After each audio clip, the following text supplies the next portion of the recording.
Hi again, everybody, from Goss Stadium at Coleman Field on the campus of Oregon State University in Corvallis, along with Brian Thomas, Dale Hummel, Garrett Dworshak, and Javon Grossman.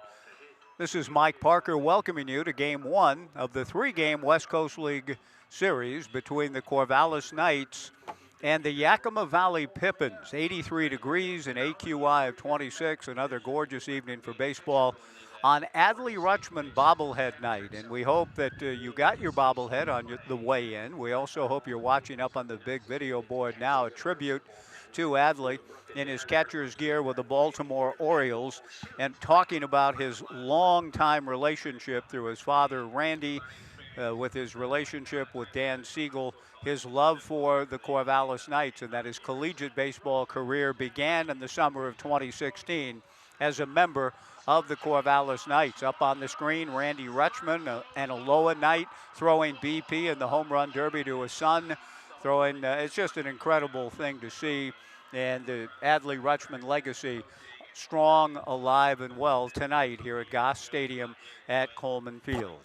So, it's Adley Rutschman bobblehead night. We'll talk a little bit about that with our guest, a lifelong Beaver fan, second baseman Berkeley Rentz.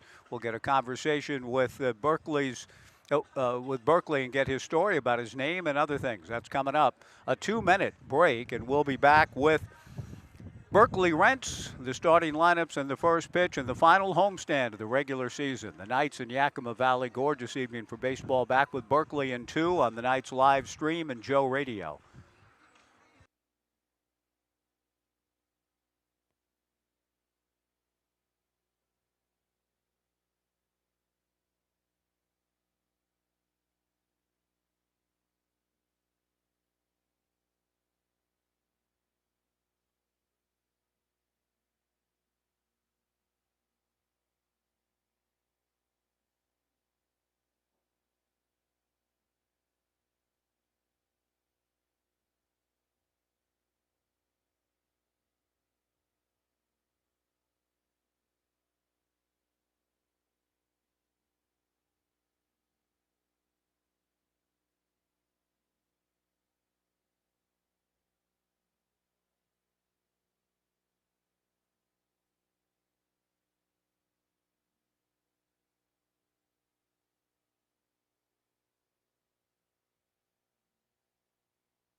Back at Goss Stadium at Coleman Field, another beautiful evening for West Coast League Baseball. The final home series for the Corvallis Knights in the regular season. We do believe there will be more baseball after this weekend back in this ballpark, but we'll let that settle itself over these final 6 games of the regular season. It's been a good summer for my guest on the pregame show, Berkeley Rentz. Berkeley, I'm going to start with something that I hope you'll track with me on. It's Adley Rutschman bobblehead night here. The first 250 fans getting Adley bobbleheads as they came into the ballpark. I take it you kind of know who Adley is that correct? Yeah, for sure. We're from the same area. Actually, in 2018, I traveled out to Omaha and watched them in the World Series there against Arkansas, and that was a pretty cool moment. Yeah. How old were you then? I was 12 at the time. Okay. So your whole family went out? Yes. Nice. Me, my brother, my dad. So. And that's out of what you were telling me off the air. an Oregon State family. You kind of grew up in Beaver Nation. Yeah, for sure. Coming to games at Reeser, coming to basketball games, coming to games here at Goss all the time. Just a lot of fun to be here this summer. Berkeley Rent's my guest. Berkeley, let's go back to 18 for a moment and celebrate Adley Rutschman. The World Series that he had, I don't know if you were there for the whole thing, was unbelievable. He set a record for hits. What are some of the memories, images you have when you think about going back there as a 12-year-old watching the Beavers win the national title? It was pretty awesome. I just remember the first game got lightninged out, and then they had to play the next day. And just I remember like Kane Grenier with the single to tie that game up, and then Larnick hit the bomb. That was just such a cool moment. So. And your whole family, I take it, you guys were jumping up and down when the ball left the yard. And and you, as a second baseman, probably can empathize. That was the foul ball that dropped between the three defenders. Yeah. Tell me about that, just from years later now. That play as a second baseman, right fielder coming in, second baseman, first baseman going out. We're grateful that it fell in, but it probably should have been caught. Yeah, I mean, now if I have Joey or Zane behind me, I'm gonna try and go get that ball until they call me off. So, but yeah, I mean, that was a crazy moment for sure. And it felt like once the door was open, then Caden Grenier gets the hit, and the Beavers were on their way. Abel was unbelievable there. So, Berkeley, thanks for reflecting on that a little bit. But tell me a little, then, you've already touched on it a little bit, but to come back here, put on the Knights gear, and be a Knight, play in this ballpark, what does that mean to you? Yeah, it's pretty awesome. Just growing up, I remember Bazana playing here, and I think it was 21. Yeah. I just remember all of that, and just I always wanted to play here, so it's been a really cool summer, and just I've really enjoyed my time here. How did the opportunity come about, Berkeley, to play here? Well, I got an opportunity to play in C-Day, and then did pretty well in that, and then that opened up an opportunity a couple days later when Dan called Joey, and I was with Joey, and they asked me to come to Canada, and things just went up from there, and it was really fun. So that was originally a 10-day contract, but so you go home for a couple of weeks and then your phone rings again. What was that like to kind of be invited back? That was awesome. It was 4th of July. I got a text from Skip and called me the next day. I came down here, played the Berries, and since then it's been great. Team's coming together really well. We're a tight group, and we're getting hot at the right time for sure. So it's been great. Berkeley, how important has the summer been in terms of development for you as a player? Getting some ABs against some really good pitching, playing at a high level in this ballpark as you head back to George Fox in the fall. How important has this summer been? Yeah, I mean, I just love coming here every day. Marcus, Spence, Bo, Skip, all those guys have been great this summer. And it's been great to work with guys like Diego and Tate, and just in the infield, and Ryan.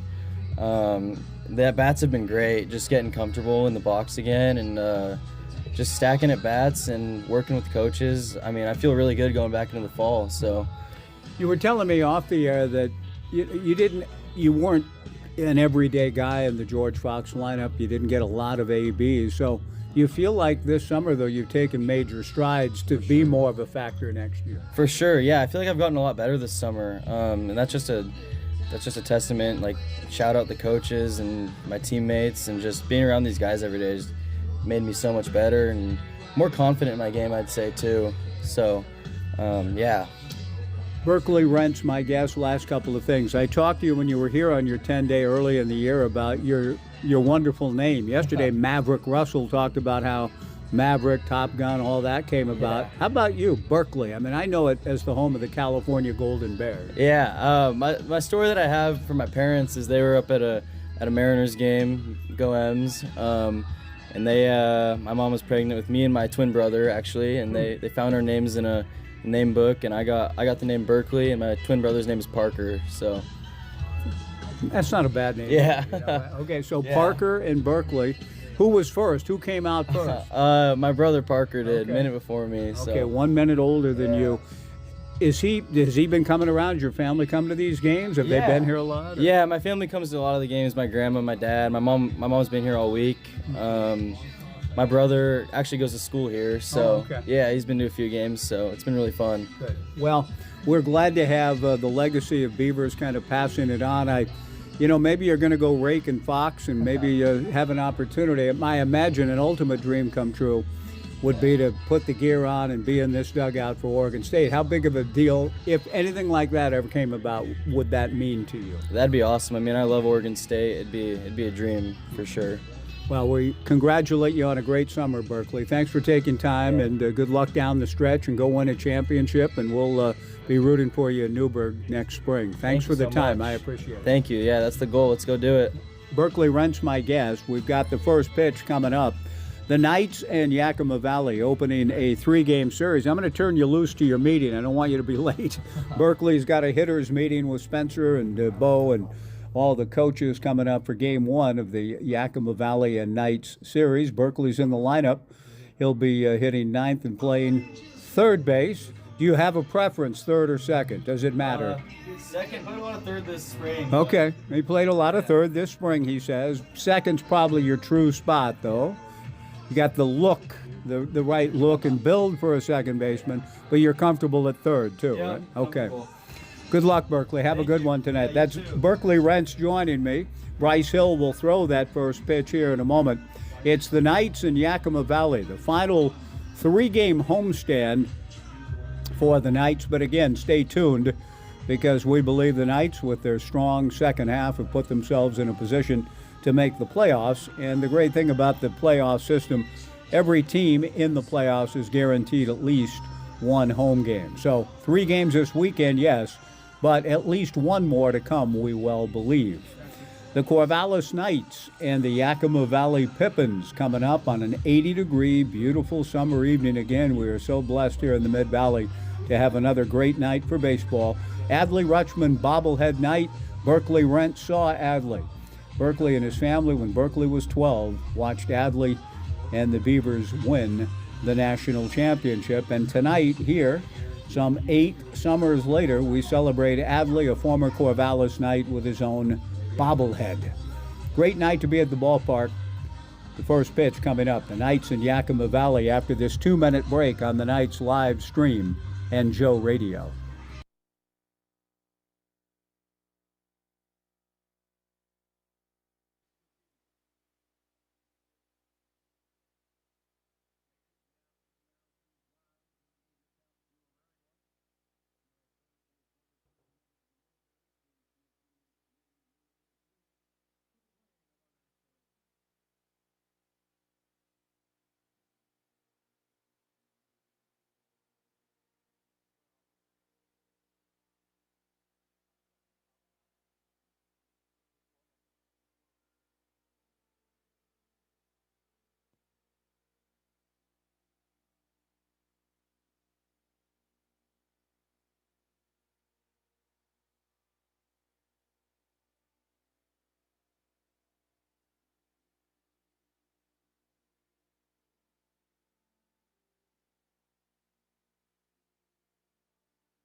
Enjoyed the conversation with Berkeley Rents. Really a fine young man, and I could tell that he's deeply appreciative, as was Maverick Russell, in our conversation last night about the opportunity to play for the Corvallis Knights. The final 3 games of the regular season at home, but as I hinted, I believe there's at least one more, and who knows, perhaps several more to come after this weekend series. The Knights will close the regular season in the West Coast League Monday, Tuesday, and Wednesday at the Rourke against the Ridgefield Raptors.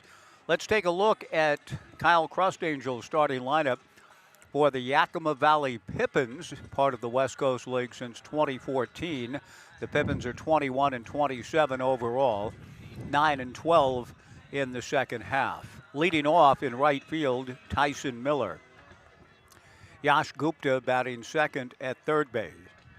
Max Workman, little George Mikan number working on his back, wearing number 99, batting third in left field. Parker Burt, the cleanup hitter and designated hitter. Brandon Stone batting fifth at shortstop. Brennan Aoki hitting sixth at second base. Tommy Lamb batting seventh in center field. Jackson Upton hitting eighth and catching. Cole French batting ninth at first base. And Tristan Pulliam getting the start, a 6'3", 220-pound right-hander out of Spokane. For the Corvallis Knights, leading off the designated hitter, Diego Cruz. Ethan Porter batting second at first base. Dakota Chun hitting third and catching. Ryan Severns, the cleanup hitter at short. Zane Garvey batting fifth and left. Joy Morosco hitting sixth in center.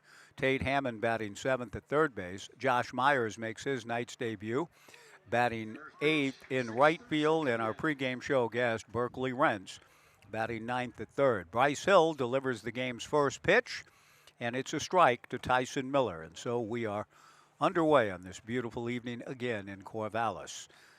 The strike one pitch, Bryce bounces it past his battery mate Dakota Chun. That evens the count.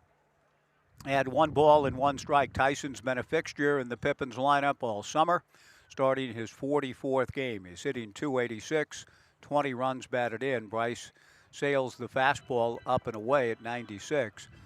2 balls and a strike to the left-hand hitting Tyson Miller. Bryce Hill and Dakota Chun, the Knights battery. Ethan Porter at first, Berkeley Rentz at second, Ryan Severns at short, Tate Hammond at third. The big right-hander rocks and delivers, and the fastball hit foul off to the left above the Jack Riley concourse into the upper grandstand. That evens the count to Tyson Miller, 2 balls and 2 strikes. In the outfield for the Knights, Zane Garvey in left, and he is shielding that sun with his glove as Bryce Hill looks plateward. Joey Morosco in center, he too shielding the sun with his glove. Josh Myers in right. They need not worry because Tyson Miller swings at a 99-mile-per-hour fastball and doesn't get it. Strike 3. Bryce Hill on a comfortable evening here in the Mid-Valley. 83 degrees at game time. Just perfect setting for this opening game of the series. Things are changing a little bit tomorrow. The panicky word in one of the Littlefoot movies that got Littlefoot and all the other little dinosaurs very nervous. Everywhere things are changing, says Grandma Bronchiosaurus or whatever. Anyway, everywhere things are changing. Tomorrow things will change. And it could indeed, there's even a slight chance of precipitation, and by day a high of 75 after the mid-80s today, touching close to 90. Bryce Hill close to touching 100. He goes to work on Yash Gupta, and the first pitch misses down and away, ball 1, 1-0. Just getting underway on a beautiful evening for baseball, and we look forward to seeing you here tomorrow night on Star Wars night, but dress appropriately. It's going to be a little bit cooler. Fastball foul back by the right-hand hitting Yash Gupta, and that evens the count at 1 ball and 1 strike. Yash out of Union City, California, plays his college baseball at Whitworth in Spokane. Gupta, right-handed hitter, 1 out, nobody on. Bryce back to the plate. Fastball swung on and missed. The count 1-2 to Yash Gupta. The head coach, Kyle Crustangel, calls the offense and coaches third. Associate head coach Gunnar Panch coaching down at first base. The 1-2 pitch just misses to Yash. Yash playing in just his 7th game, 4 for 21 with a run batted in through his first 6 with the Pippins coming down the stretch in the summer of 2026, the final day of July. 2 balls and 2 strikes. Bryce to the plate, swung on and hit foul over my head into Urchin Alley, the first reference to the alley, and I can hear, I'm not seeing, but I can hear the pitter-patter of the urchin's feet giving chase to the foul ball. 2 balls and 2 strikes to Yash Gupta. Max Workman on deck. Bryce back to the plate. The 2-2 breaking ball taken. Strike 3 called. In a sense, the old, I don't know who originated it, but there was a cartoon strip, or there was something years ago, There Ought to Be a Law. Do you remember? Okay. And it's sort of in that same why I oughta. Peggy Sue got married. That's one of my favorite lines delivered by some obscure character actor. Why I oughta. Stop saying that, somebody says. Well, there ought to be a law. If a guy throws 99 miles per hour fastballs, 96 to 99, and they can throw a slider like that, there ought to be a law against it, I would think. Max Workman takes a breaking ball strike, 0-1 the count. So if you can find to me and send to me origins, the strike 1 fastball foul back, and the count 0-2, 2 outs, nobody on, top of the first inning, no score. Why I oughta? Very funny in Peggy Sue Got Married, the way the guy delivers it at the cafeteria table, whoever that guy is, and there ought to be a law. Is it a cartoon strip? It's just a vague phrase in my memory bank somewhere. Breaking ball on the strike 2 pitch. Did he go is the question. Perry Schofield, the base umpire, answers it no, he didn't. Home plate umpire Jim Courtney. Perry Ducky Schofield on the base pass. 1 ball and 2 strikes to Max Workman. He too from the great city of Spokane and plays at Spokane Falls Community College. Fastball, a chopper to third, and losing it in the sun, Tate Hammond. Zane Garvey chases the ball down, but that, even if Hammond had fielded cleanly, it was going to be a tough chance on the second chop to get Workman. But as the ball took the big high hop, Hammond kind of ducked down out of the way of the baseball. He lost it in the sun. I know that years ago, very jaded, cynical writers spoke of Billy Lowe's losing a ground ball in the sun, and they thought that was so funny, talking about the futility, I guess, of Brooklyn Dodgers players. Parker Burt, the batter. Parker takes low, ball 1, 1-0. But certainly in this case, no laughing matter for Tate Hammond. That was not a dribbler of a ground ball hugging the field turf, but a high hopper that he lost in the sun on the second bounce. Workman held on by Ethan Porter. Max draws a throw and gets back to the bag. No score, top of the first inning. A high bouncer base hit into the sun for Max Workman. Max is playing in just his 4th game. That's his first hit with the Pippins, now 1 for 14. Check swing on a fastball, rolled slowly foul in front of the Pippins dugout on the first base side. 3:30 down both lines at the home of the Beavers, Adley Rutschman's former home on Adley Rutschman bobblehead night. He played some good baseball here and is still doing it. 1 ball, 1 strike, 3:30 down the lines, 365 to the alleys, 400 feet to straightaway center. Bryce comes back with a fastball in there for a strike, and the count 1-2. Steve Kimmel finds on his phone, as all things are easily look-upable now. We can all know everything in a matter just to, use your finger and click it on and go, and we all know everything. It's an illusion, but we can find information. It's not as though, I think I may have something back in my garage in a box. There ought to be a law. I'll go home and look in the attic later. None of that anymore. Takes the fun out of it. Like the late Sam O'Neill blowing up the bones instead of digging. Where's the fun in that? He asks in Jurassic Park. It's a good question, and he's right. When we all have our hands on the same information, I'm grateful that Steve looked it up, but I hope you know where I'm going with this. It's not quite the same as kind of earning it, owning it, breaking ball, strike 3 called, and having it in your soul from a kid on up, right? There's a difference. Another good slider for a strikeout to Parker Burt. The inning is over. No runs, a hit. Bryce Hill, not an unusual thing for him, strikes out the side. We go to the bottom of the first inning. There ought to be a law, a single-panel newspaper comic strip created by Harry Shorten and Al Fagali, syndicated from 1944 to 1985. I'm so glad we have that information at our fingertips. We go to the bottom of the first. Yakima Valley nothing. The Knights coming up. Back in 90 on the Knights live stream and Joe Radio.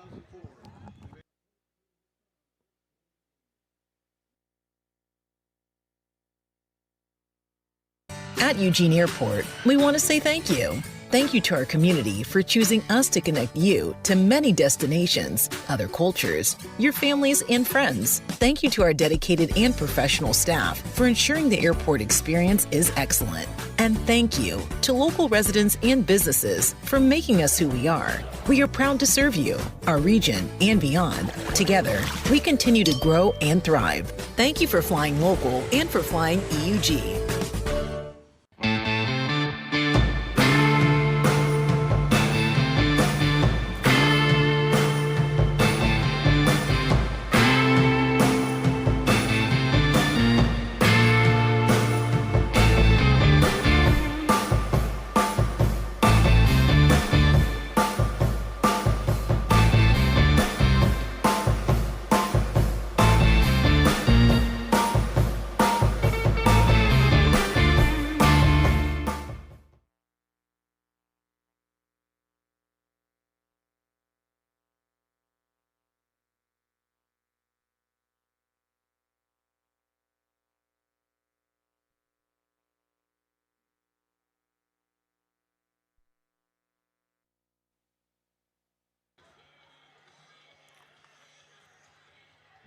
Bottom of the first inning, no score.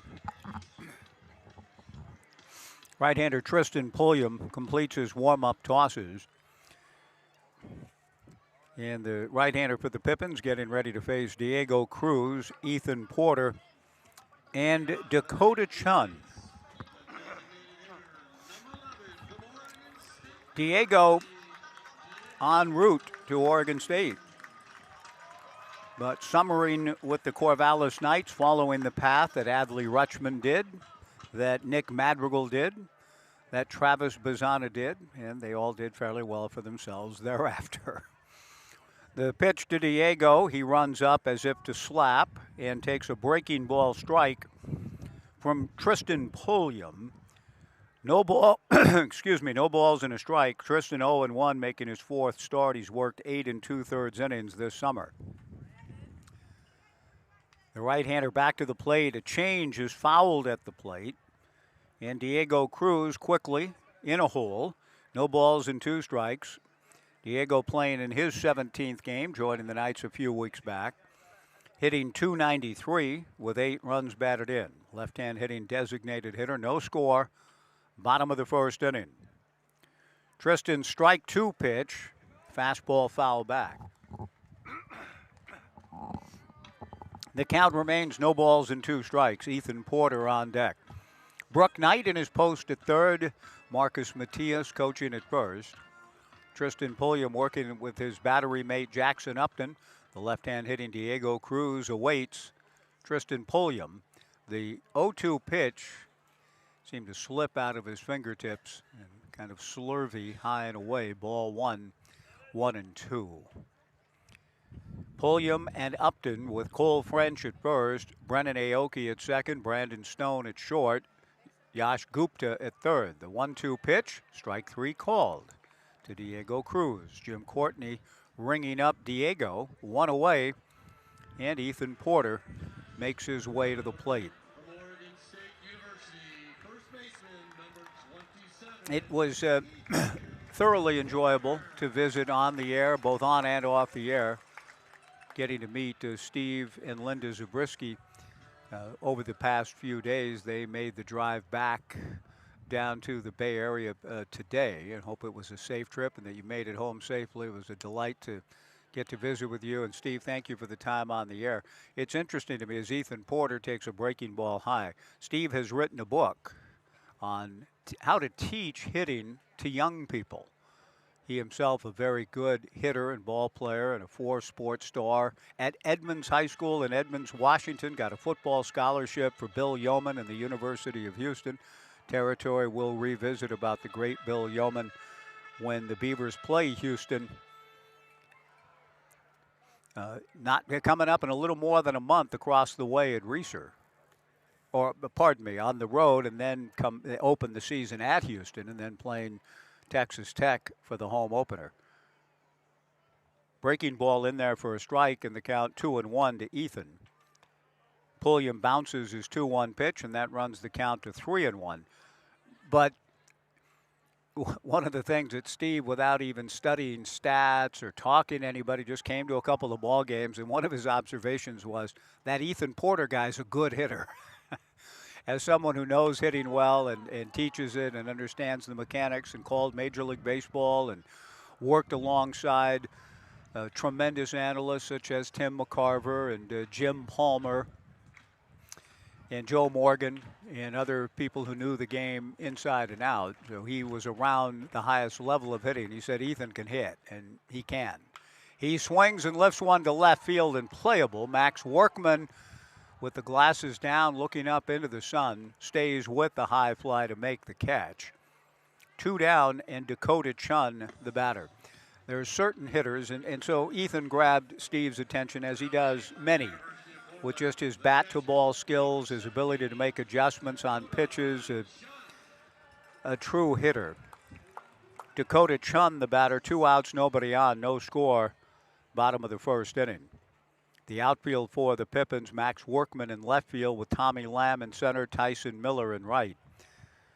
Dakota Chun takes low and away, ball 1. Dakota's really been swinging it. He, too, looks like a real hitter. He's at .341 through 10 games with a couple of doubles and 10 runs batted in. 2 outs, nobody on, no score, bottom of the first. Pulliam to the plate, a little foul ball back of third. Gupta can't see it, and he came in and almost joins hands with head coach Brooke Knight. And Brooke wasn't going to help him. He wasn't going to hinder him either, but he wasn't going to say, hey, it's back, go back, go back. But Gupta came in throwing his hands in the air like, where is it? I don't see it. Where is it? And Brooke didn't really provide any help. And the ball lands untouched, foul. And John's still up there. 1 ball and 1 strike to Dakota. Pulliam back to the plate. Breaking ball inside, ball 2, 2-1. Oh, and that ball grazed Dakota Chun. Apparently it was a little late in terms of the call from home plate umpire Jim Courtney, but Dakota Chun apparently grazed by the breaking pitch. Trots down to first with 2 outs, and Ryan Severns, the batter. Ryan has been playing up a storm, fielding well, hitting well. He's at .311 with a homer and 15 runs batted in. Has been a true pleasure to watch all summer long, but he's in a good groove right now and trying to follow Dakota Chun getting hit by a pitch with a base hit and help the Knights keep this inning going. He looks at a fastball from Pulliam, high and inside, ball 1. But every once in a while, there are people that just jump out at you when you see him. And one of my more unforgettable experiences ever as a baseball fan occurred down the road at Civic Stadium in Eugene in 1981. Walking into the ballpark with my good friend Bob Wilson, Big Jim Wilson, my analysts in football and baseball. Big Jim Wilson's older brother Bob, one of my best friends in the history of life. But Bobby and I were walking into Civic Stadium about to settle into our seats, and I heard something frightening. I heard something frightening, a ball coming off the bat of somebody in that ballpark. I said to Bobby, did you hear that? The 2-0 pitch to Ryan Severns. I heard it, I'm seeing it, and I'm saying so long. A 2-run home run for Ryan Severns, and the Knights lead it 2-0. Did you hear that? Yes. Nice.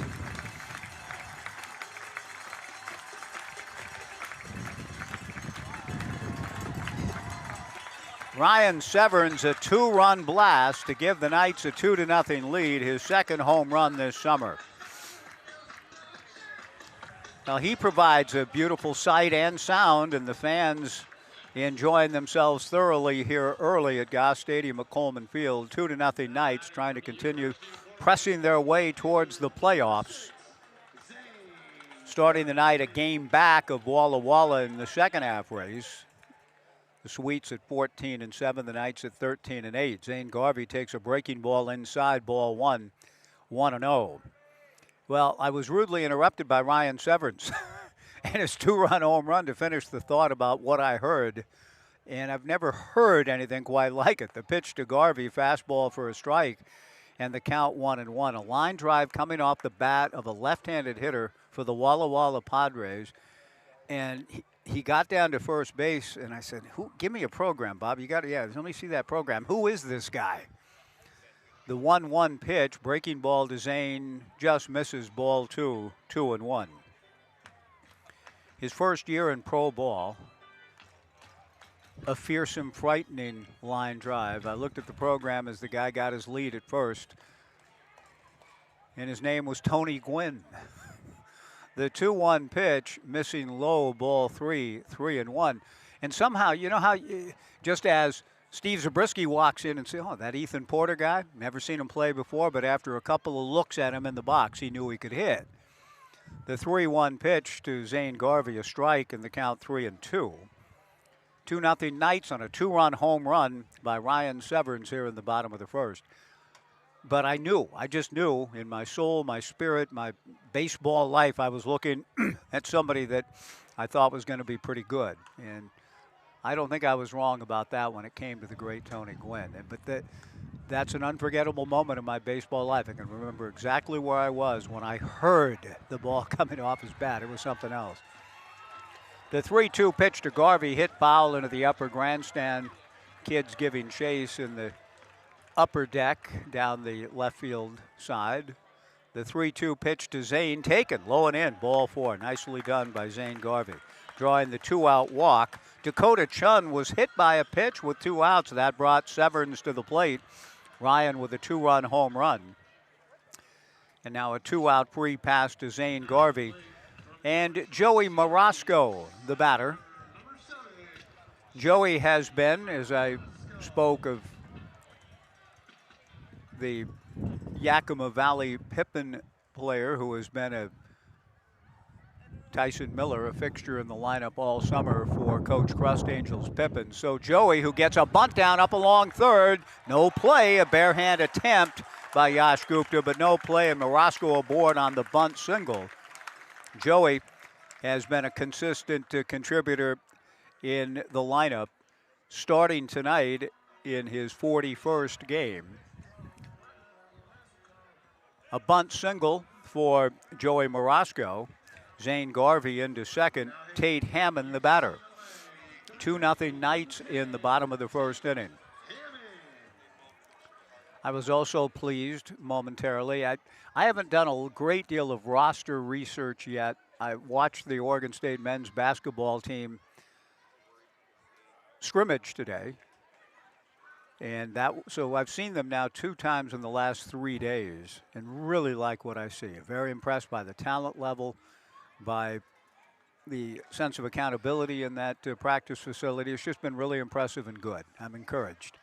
Tate Hammond steps in, but I was also 2 days ago on Wednesday, one player really stood out immediately to me. The pitch on the way to Tate Hammond misses low, ball 1-0. But I hadn't really done a whole lot of research on him yet. I'm a man of all seasons in the sense, with apologies to Robert Bolt and Thomas Moore. But I'm kind of like Annie Savoy, monogamous within the season I'm working. 2 on, 2 out, 2-0 Knights. So I haven't done a deep dive on men's basketball quite yet. I'm beginning to do that. I'm starting to do it with football, of course, just around the corner.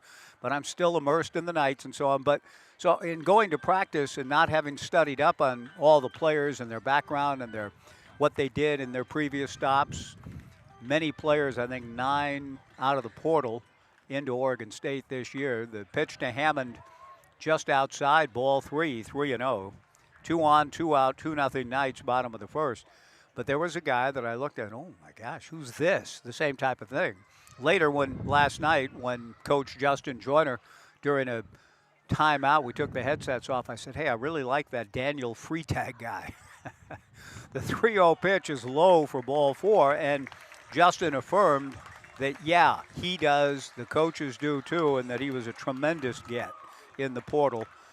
Started his career at Minnesota, averaged over 20 points per game last year at Buffalo. And there are just certain people, you see it without any knowledge per se. I didn't know he averaged 20 at Buffalo last year. I didn't. But I can see it. And he brings those skills and talents to Oregon State. Josh Myers on a big stage for his Corvallis Knights debut. Right-handed hitter, bases loaded, 2 down. Takes a first pitch breaking ball outside from Tristan Pulliam.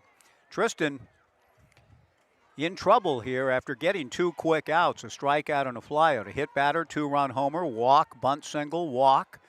Josh Myers at the plate. The 1-0 pitch in there for a strike, and the count 1-1. Josh hails from Idaho Falls. He attends Allen Hancock College. That was sort of a new one on me, and I had to inquire. Allen Hancock College in Santa Maria, California. The 1-1 breaking ball a little bit high. Ball 2, 2-1. So Josh, a late signee. It's great to have him here in Corvallis, coming down the stretch with the Knights. Zane Garvey at third, Joey Morosco at second, Tate Hammond at first, 2 down. Myers, right-handed hitter, wiggling the bat, slightly open stance, looks at the 2-1 pitch, down and away, ball 3. 3-1.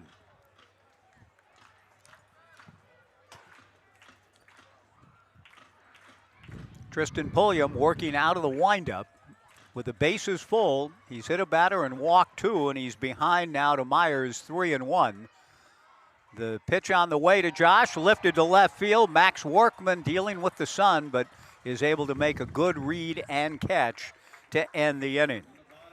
In the bottom of the first with 2 outs and nobody on, Dakota Chun hit by a pitch, and Ryan Severns a big fly, a 2-run home run to left. The Knights proceeded to load the bases. They do leave 3 at the end of 1 in this series opener. The Knights and Pippins.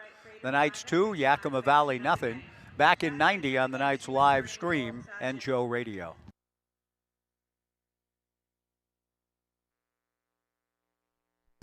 Rolling with the crew, where good vibes meet good times. Retro keys, vintage vibes, unlock your next adventure. Poop's got the hookup too, belly rubs included.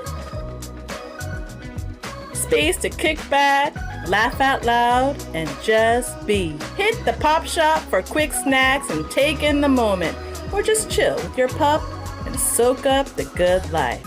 Stay original at Hotel Corvallis. At Eugene Airport, we want to say thank you. Thank you to our community for choosing us to connect you to many destinations, other cultures, your families, and friends. Thank you to our dedicated and professional staff for ensuring the airport experience is excellent. And thank you to local residents and businesses for making us who we are. We are proud to serve you, our region, and beyond. Together, we continue to grow and thrive. Thank you for flying local and for flying EUG.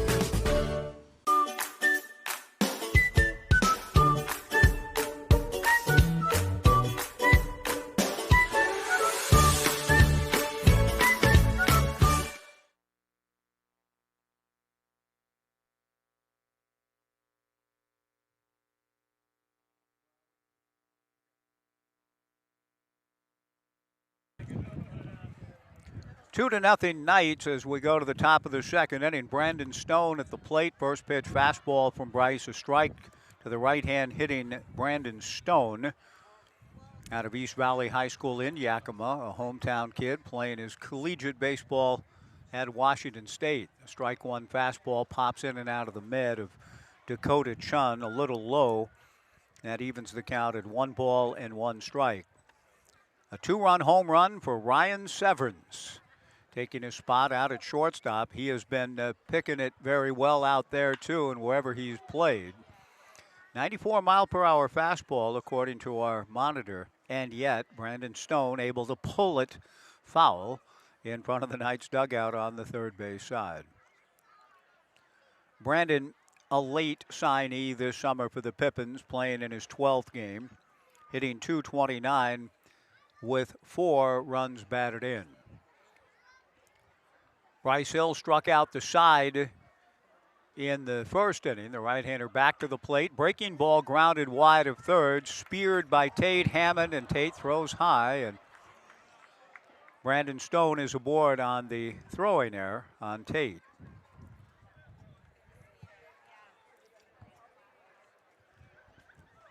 That'll bring to the plate Brennan Aoki out of Puyallup. He attends Whitworth College. Bryce Hill has had a really good summer. I hope he's enjoyed his experience with the Knights, coming to us from a long way.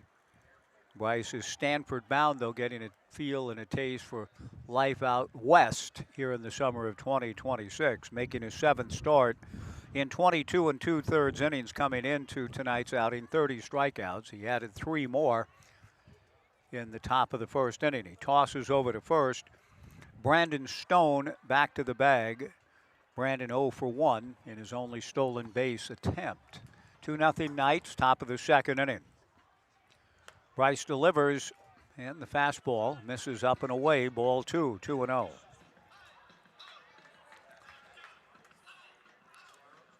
Brennan Aoki, also a late signee with so much roster turnover for these clubs, more than ever this year than I can see. Playing in his 7th game with Yakima Valley, takes all the way and takes a fastball for a strike. 2-1 the count. In Brennan's 6 games thus far, hitting .316 with a couple of runs batted in. He takes way outside. Ball 3, 3-1. An error to open the inning. Brandon Stone at first. Now 3-1 to Brennan Aoki. Tommy Lamb, the on-deck hitter. The 3-1 pitch. A strike. And now a throw down to first made by Dakota Chun to Ethan Porter. And they backpick Brandon Stone, who thought the pitch was ball 4. Now, I empathize here and understand what poor Brandon Stone is feeling, thinking, and dealing with here. The pitch I thought was ball 4. The home plate umpire, Jim Courtney, took not quite from here to eternity. That's maybe an exaggeration, but it took him a heck of a long time to call a strike. And so Jim Courtney is hearing it from the dugout. He's hearing it now from Kyle Crustangel. And I think that makes sense because I thought it was ball 4. Courtney now, I don't know what goes on orally, whether, he might be in kind of there's a strike, and then raises his arm when he gets to the part in strike, but he's already indicated through some sort of guttural thing that a strike is about to be called. But judging by Crustangel's complaints and the complaints that Jim Courtney was hearing from within the Pippins dugout, I'm not sure that anybody knew it was a strike except him. And now the 3-2 pitch is inside on a fastball for ball 4 to Brennan Aoki, who trots down to first. 1 out. And so I have no problem at all with the beef coming from the Pippins dugout and Coach Crustangel. And poor Brandon Stone thought it was ball 4. Hearing nothing, started to trot down to second. And then way late in the affair, the arm went up and the strike was called. And Dakota Chun adroitly backpicked Stone through all of that. Instead of ball 4, it was 3-2. Now ball 4 has occurred, but the Knights have an out. Tommy Lamb, the batter. Tommy takes outside, ball 1. 2-0 Knights, top of the second inning. The 1-0 fastball, knee high for a strike. The count 1-1.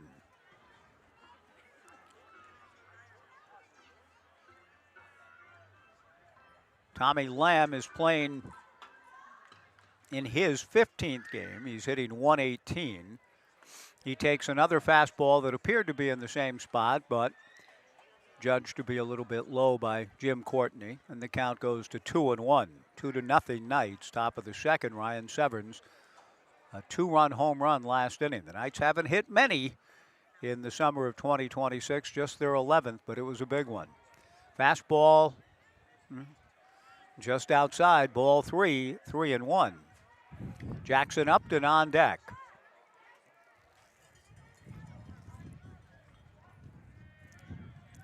The big right-hander Bryce Hill, arm dangling as he reads his battery mate Dakota Chun.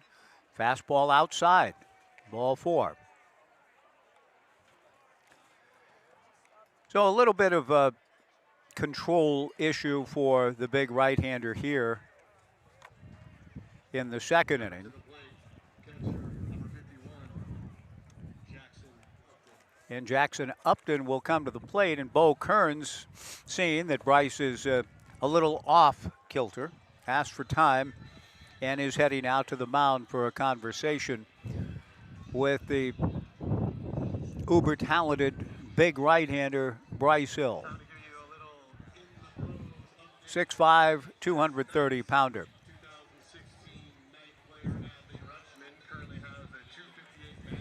As Bo Kearns goes out to the mound, it gives us an opportunity to remind you to welcome friends and family visiting Corvallis when they inquire where should we stay. Well, bring family and friends to Hotel Corvallis, located in the heart of downtown. They can experience the famously comfortable beds, retro boutique rooms, and the wonderful friendly service there. Hotel Corvallis, a great launching pad for Beaver home games, Knights games, campus visits, downtown adventures, and everything in between. Book directly with hotelcorvallis.com.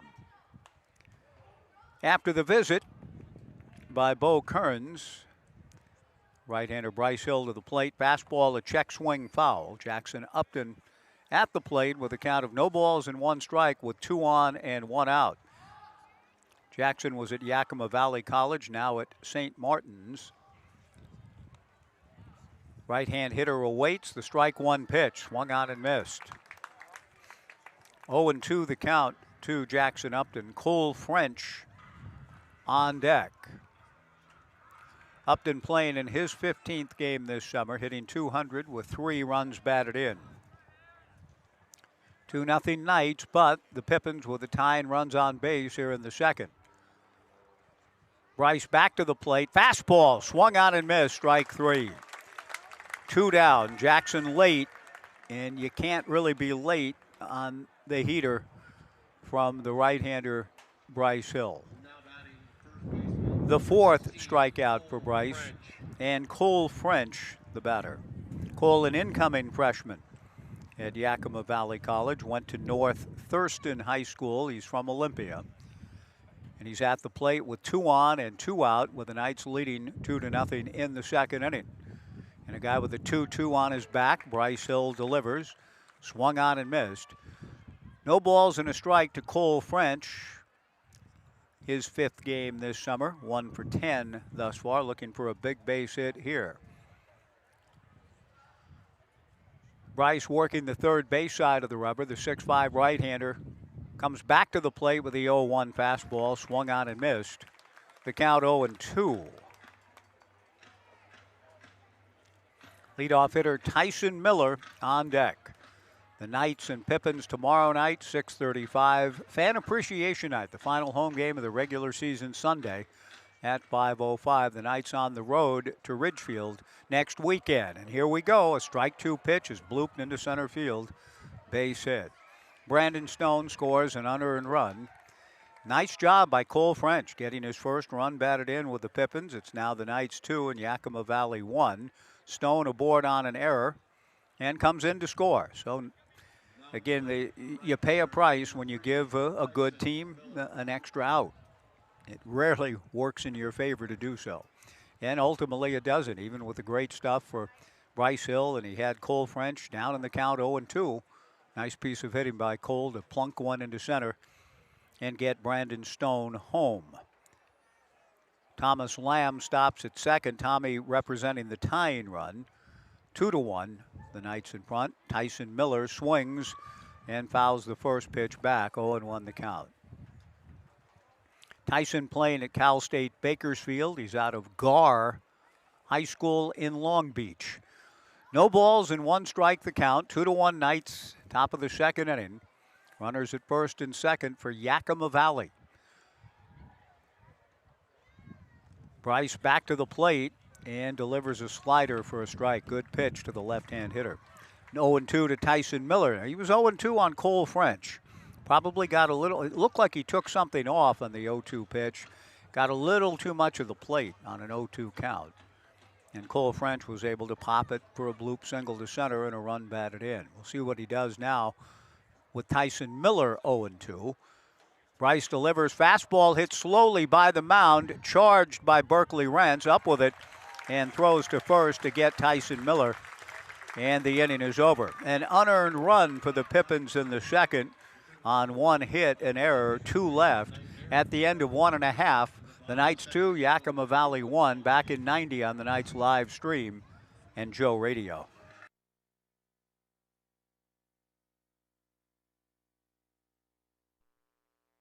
Switch and heard about OCCU. In 20 words, what makes OCCU different? OCCU has free interest-earning checking, high-yield savings, and a community focus. That's only 11. We're the credit union with duck and beaver cards. Sounds like OCCU has a lot to offer. OCCU has been around for 70 years. We've learned a thing or two. Switch to OCCU. Apply online at myoccu.org or at your local branch. Rolling with the crew, where good vibes meet good times. Retro keys, vintage vibes, unlock your next adventure. Pups got the hookup too, belly rubs included. Space to kick back, laugh out loud, and just be. Hit the pop shop for quick snacks and take in the moment, or just chill with your pup and soak up the good life. Stay original at Hotel Corvallis.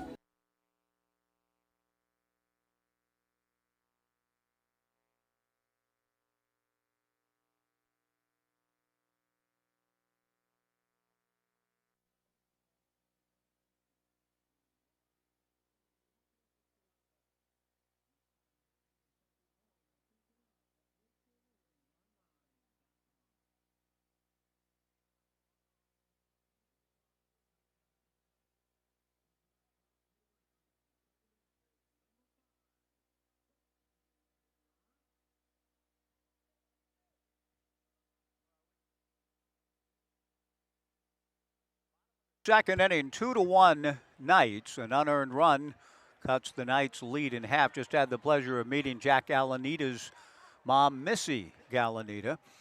She has a website called Hound Content and has another one that has something to do with Willie McCovey, which makes her, of course, a person after my own heart. Even though Willie, I was afraid of Willie as I was frightened by Tony Gwynn's line drive. Different time, different place in life, but McCovey hurt me when I was 7 at Chavez Ravine. Berkeley Rentz, our pregame show guest at the plate with a count of 1 strike. The right-hander Tristan Pulliam back to the plate and misses ball 2-1. Berkeley, growing up, a huge Beaver fan, as he shared with us in our pregame conversation. The 2-1 pitch, breaking ball up, ball 3-1. On Adley Rutschman bobblehead night, he was the perfect guest to have on because he and his family went back to Omaha and saw the entire College World Series, all of the games the Beavers were in, 8 of them in 2018. The 3-1 pitch, Berkeley hits it foul to the left and out of play.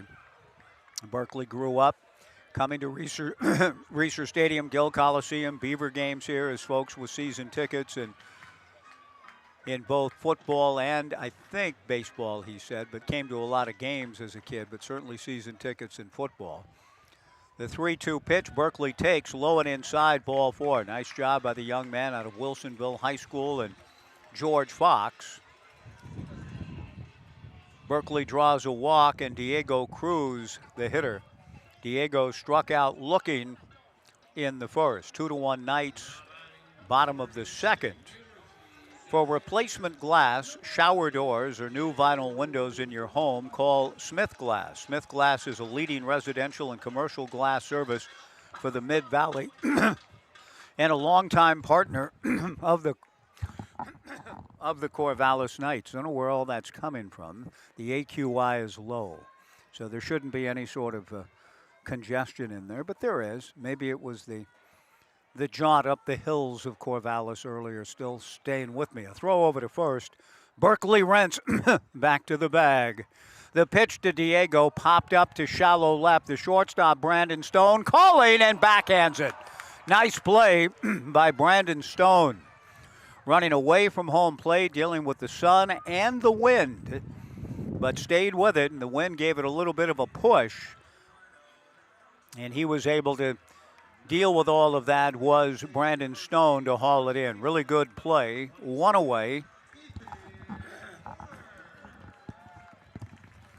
Ethan Porter, the hitter. Ethan flied to left field in the first. Berkeley Rents held on at first base by Cole French. Tristan Pulliam to the plate. Porter, a high pop foul into the Jack Riley concourse area. The ball bounding off of the stairwell leading up to the upper grandstand. No balls and one strike to Ethan at 3:39 at the start of the night. A homer and a team leading 26 runs batted in. Max Medina on his heels, though. Max has 25, not in the lineup tonight. Nor is Maverick Russell. Maverick's fine, by the way. He got hit last night, if you were following the game closely, kind of a scary moment. Hit off the top of the helmet and went sprawling down to the turf near the batter's box and was down for a moment or two, but passed all of the questions and did not need to enter concussion protocol, did not have a concussion. And he's fine, just sitting this one out tonight, at least thus far. The pitch missing to Ethan, down and away. 1 ball and 1 strike, 2-1 Knights, bottom of the second. Pulliam to the plate, slow breaking ball, high.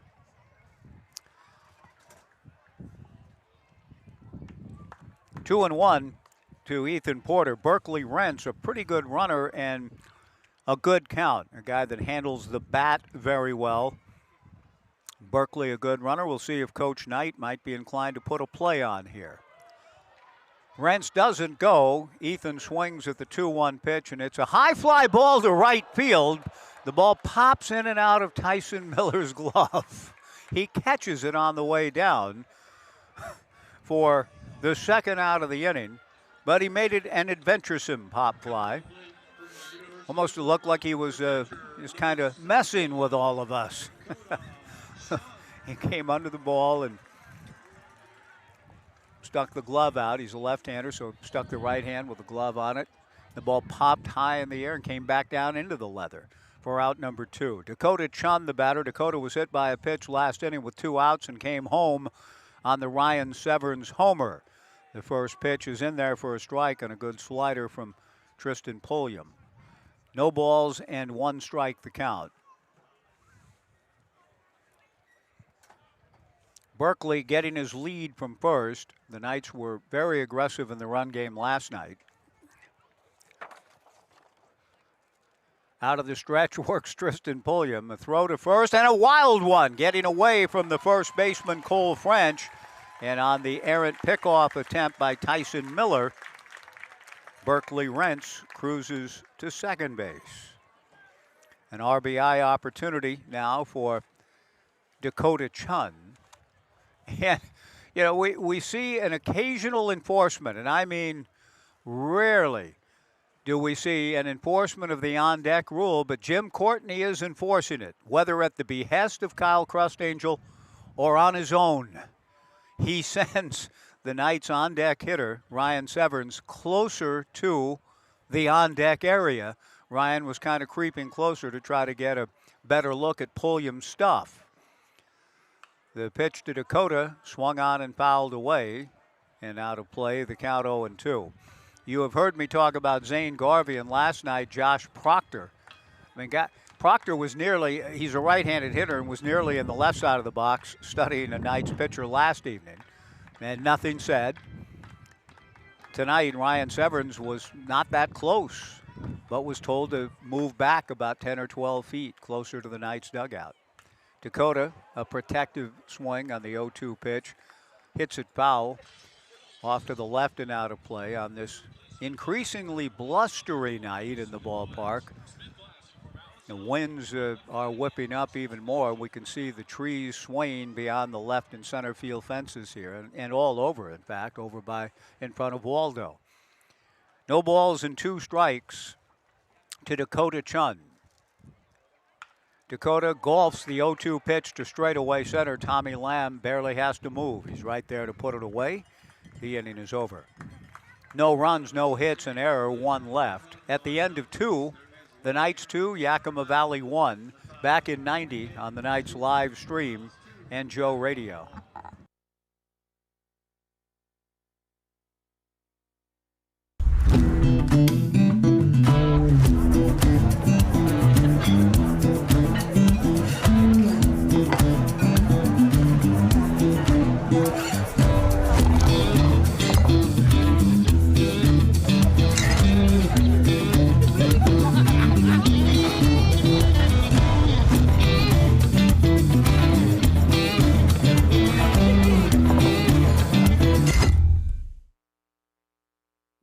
Welcome. We're looking to switch and heard about OCCU. In 20 words, what makes OCCU different? OCCU has free interest earning checking, high yield savings, and a community focus. That's only 11. We're the credit union with duck and beaver cards. Sounds like OCCU has a lot to offer. OCCU has been around for 70 years. We've learned a thing or two. Switch to OCCU. Apply online at myoccu.org or at your local branch.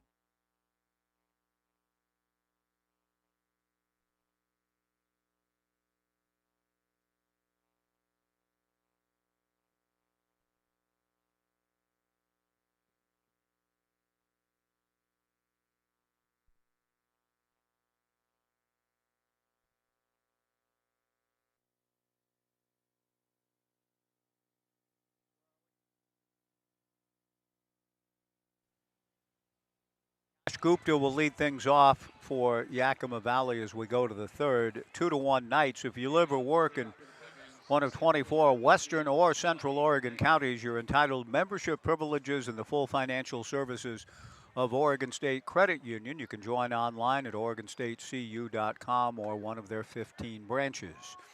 First pitch fastball to Gupta, a strike. 0-1 the count.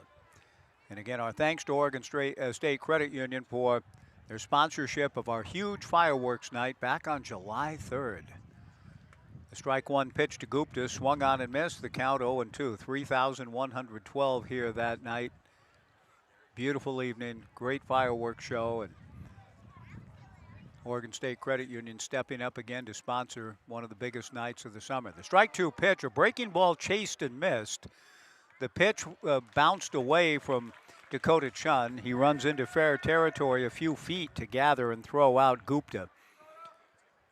Strike 3, the put out 2-3, 1 away, and Max Workman, the batter, the 5th strikeout for Bryce Hill.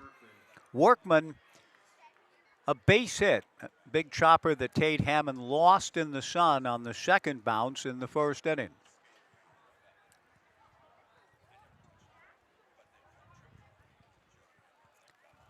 The first pitch from Bryce to Max misses, down and away, ball 1, 1-0. Kyle Crustangel over, nice to see. I like everybody's in to win, and there's a concentration and intensity and so on. But Kyle has been spending time visiting with fans in the front row between pitches. A fly ball to straightaway center. Joey Morosco is there to make the catch. 2 down, and Parker Burt, the batter. Parker struck out looking in the first inning, part of Bryce Hill striking out the side. Burt, right-hand hitting designated hitter, transferring from Regis to Ball State. A West Coast League All-Star representing the Pippins in Victoria this summer. Out of Mansfield, Texas. First pitch breaking ball from Bryce Hill misses, down and away. Ball 1, 1-0. 2 outs, nobody on. 2-1 Knights in the top of the third inning. Hill back to the plate. Good fastball. Swung on and missed. The count 1-1. Mentioned yesterday, I ran into Paul Vasquez and Diego Vasquez while visiting with Steve Zabriskie in downtown Corvallis. Inquired of Paul about life in the Cape. He played in the Cape Cod League for much of this summer, just getting back now to Corvallis for a stretch. The 1-1 pitch swung on and missed. He'll head home down to Covina soon. 1-2 the count to Parker Burt. He did say, and having played for the Marion Berries, he said there are more guys like Bryce Hill in the Cape in the 90s. Fastball at 99 from Bryce, just outside ball 2. He said that's the difference. This is a great league, the West Coast League, but there are just more power arms in the Cape Cod League, Paulie said yesterday when we were visiting downtown.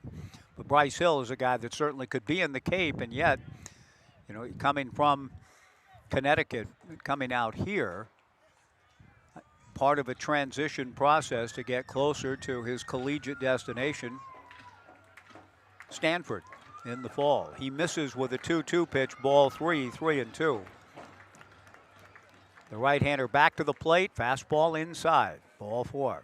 Bryce is running the pitch count up pretty high and not being able to get a 1-2-3 inning yet. He struck out the side in the first. He walked 2 last inning, had a strikeout. Here he has a strikeout, now a walk, and he deals with Brandon Stone aboard on an error and came in to score an unearned run. Last inning, 2-1 Knights here in the third. Bryce from the stretch and throws his first pitch in the turf, ball 1, 1-0. Really, you know, when we look at, and we've been seeing former Knights up on the video board between innings, Nick Madrigal, Travis Pizzana, Adley Rutschman, Stephen Kwan. Fastball swung on and missed. And the count, 1 ball and 1 strike to Brandon Stone.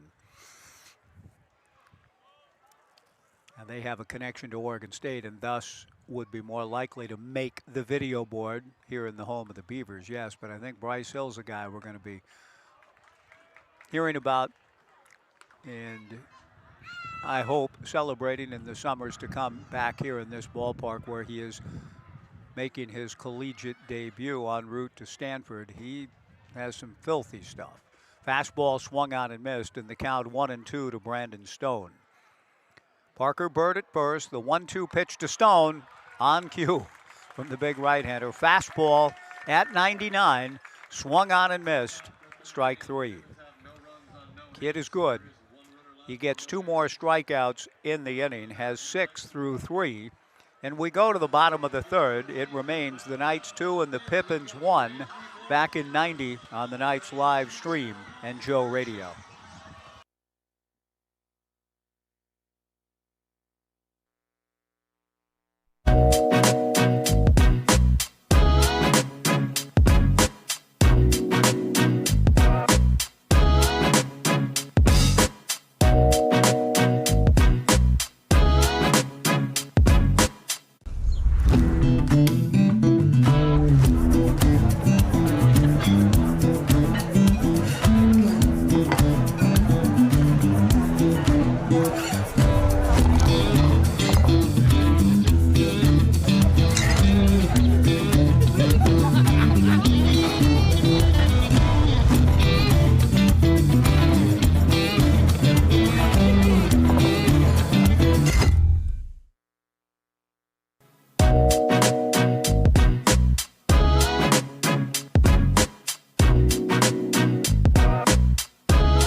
Two to one Knights to the bottom of the third. Ryan Severn, Zane Garvey, and Joey Morosco against Tristan Pulliam. Breaking ball over the head and a little behind Ryan.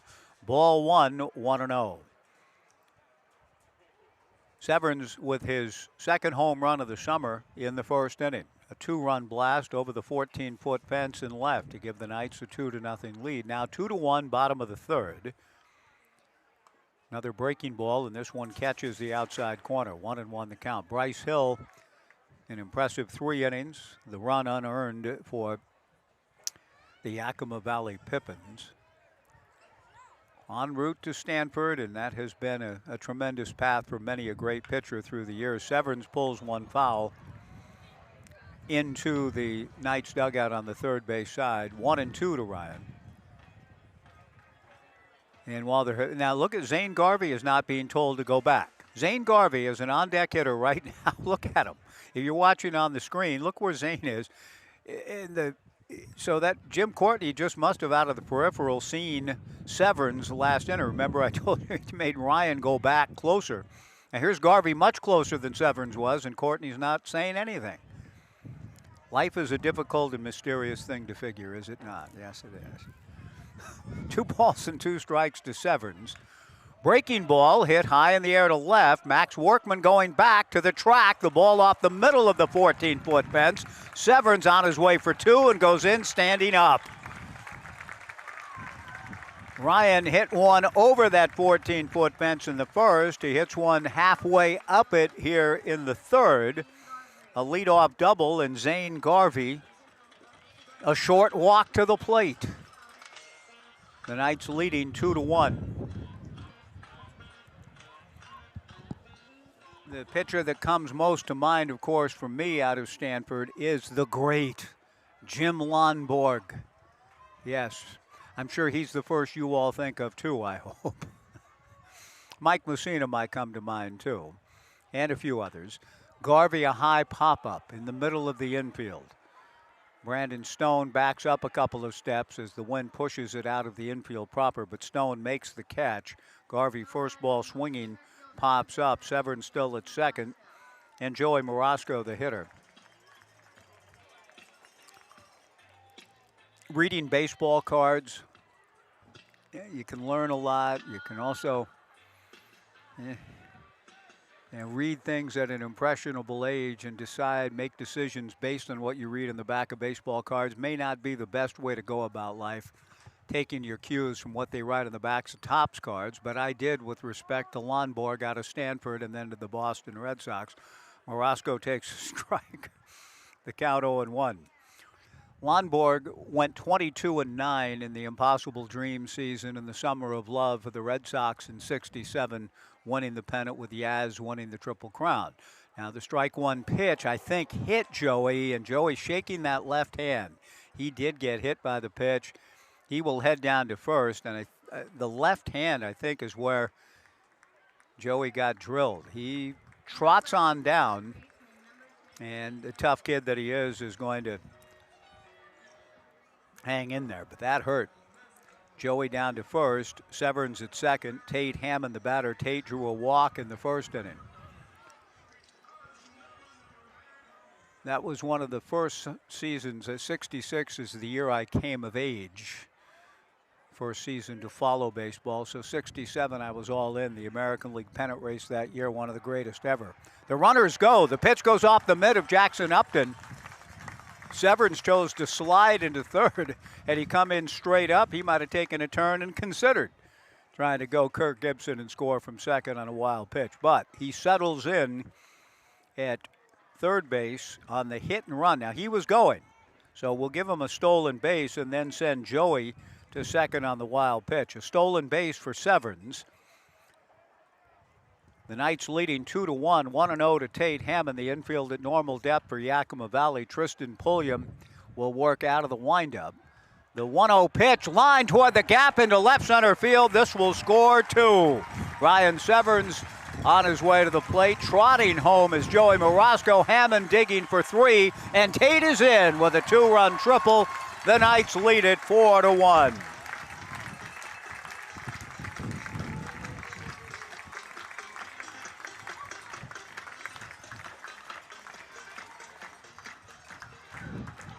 Tate has been swinging the bat very well down the stretch, and I know that he probably feels pretty good about, well, I let in one, but I drove in two, as he does with an impressive triple to the gap into left center. And the Knights in front 4-1 here in the bottom of the third. Josh Myers, the batter. Josh with an opportunity in his Knights debut for his first run batted in. Second triple of the summer for Tate Hammond. 4-1 Knights. Out of the windup works the right-hander Tristan Pulliam, and with a breaking ball, he plunks Josh Myers. The third hit batsman, and that is going to bring Ethan Solscheider, the pitching coach, out for Yakima Valley. With runners at first and third and one out in the bottom of the third, the Knights leading 4-1. The muscle of Ryan Severns, the big story thus far tonight offensively, and Bryce Hill on the mound. 3 innings of not scoreless but no run baseball. And Jimmy Lonborg went 22-9 in 67. The following year in 68, after the great pennant race in 67, one of the best in baseball history, 4 teams going into the final weekend, no divisional play. I mean, that 4 teams went into the final weekend, all with a chance to win the pennant. And the Red Sox emerged in Yaz's Triple Crown year. 100-1 shot going in. The following year, Lonborg, I think, went like 6-11 or something like that. Bad year. Berkeley Rents puts a bunt down on a safety squeeze. The toss to the plate, though, is not in time. It looked like an out was going to be recorded. Hammond scores. Tristan Pulliam shoveling to Jackson Upton. And home plate umpire Jim Courtney says safe on a good slide by Tate Hammond. I was expecting, quite honestly, for Hammond to be called out. But Berkeley Rents, with a safety squeeze, run batted in on the bunt. He's aboard at first base. Going down to second is Josh Myers. The Knights lead at 5-1. Very close play at the plate, and a good play by Pulliam to get the ball to Upton and make it close. The Knights with 3 runs in the inning and have 2 on and 1 out. Out of the stretch works the right-hander Tristan Pulliam. Diego Cruz, a ground ball wide of first, fielded by Cole French, goes to Brandon Stone for 1. The throw back to first is not in time. Diego Cruz aboard on the fielder's choice, 3-6, 2 down. On the play, Josh Myers to third and Ethan Porter the batter. So when I get my Topps baseball cards and I get to the Lonborg card, I read on the back, Jim Lonborg went skiing in the offseason and suffered a serious knee injury. And it told me as a 10-year-old, oh, that's something I'm never going to do. And I think I've been on skis once or twice in my life because of Lonborg and that baseball card. The pitch on the way to Ethan Porter down and away. I mean, you read that at 10, you're done. Ski, forget it. Lonborg. And he never was quite the same again. I learned, though, later who he went skiing with. The 1-0 pitch, Porter looks at a breaking ball strike, and the count 1-1. And as I got older, I thought, well, okay, I guess I can see why he thought it was worth the risk. In that, as I read about Jim Lonborg's ensuing life, Lonborg in that ski trip was skiing with Jill St. John, so there is that. 5-1 Knights, bottom of the third, first and third, 2 down. Diego Cruz goes, a pump fake by Jackson Upton and doesn't throw through. Cruz is in with a stolen base. The Knights lead it 5-1 and have a chance to really bust it here with Ethan Porter at the plate, who has flied to left, flied to right, runners at second and third, 2 down. 2 balls and a strike to Ethan. Dakota Chun on deck. Pulliam works out of the stretch, a right-hander throwing back of him in the Pippins bullpen. The 2-1 pitch in the turf, nicely blocked by Jackson Upton, and the count goes to 3-1.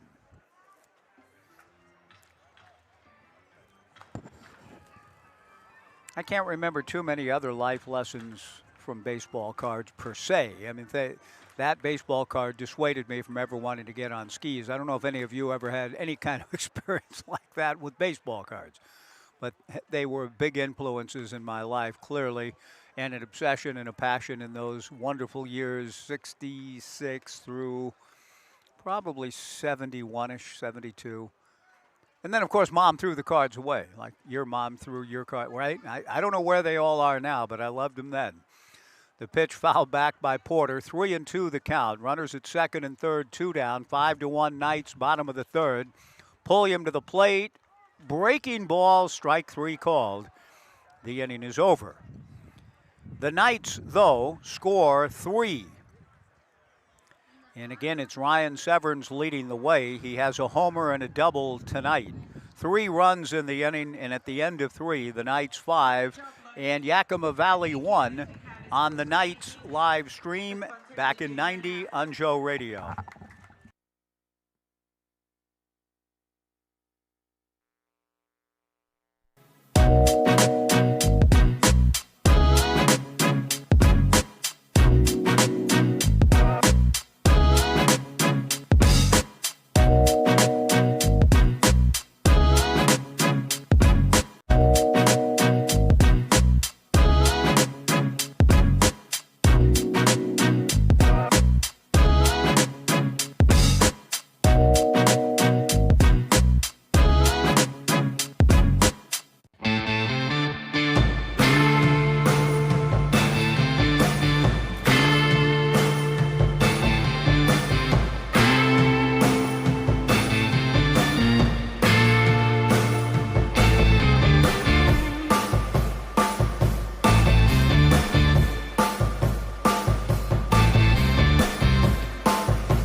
Innings at Goss Stadium at Coleman Field. The Knights 5 runs, 4 hits, and 1 error. Yakima Valley a run, 2 hits, and 1 error. Bryce Hill goes to work on the right-hand hitting Brennan Aoki. First pitch change was swung on and missed. The 0-1 fastball high and inside. 1-1 to Aoki, who drew a walk in the second.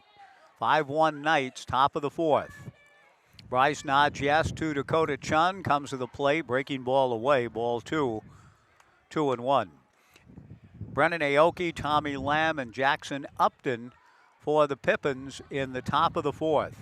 Pleasant but cooling evening here. The breeze is picking up on this final evening in July. Fastball hit foul, off to the right and out of play. That baseball, and I'm glad a new one's going to be put in play just for the sake of all people. That was an old looking, I mean, that ball had been well worn, not particularly bright. Throwback 1920s kind of baseball. 2 balls and 2 strikes to Brennan Aoki. Hill to the plate, breaking ball in there, strike 3 called. Boy, he's fun to watch. And it's really cool to me, too, that in an age, and we talk about the fluidity of rosters and so on, Bryce has been with the team all season and hasn't shut it down. And I'm glad that he's continuing to get reps and good work in here. First pitch fastball, a little low, ball 1, and Bryce did a double take. When home plate umpire Jim Courtney did not call it a strike, Bryce Hill nearly, what?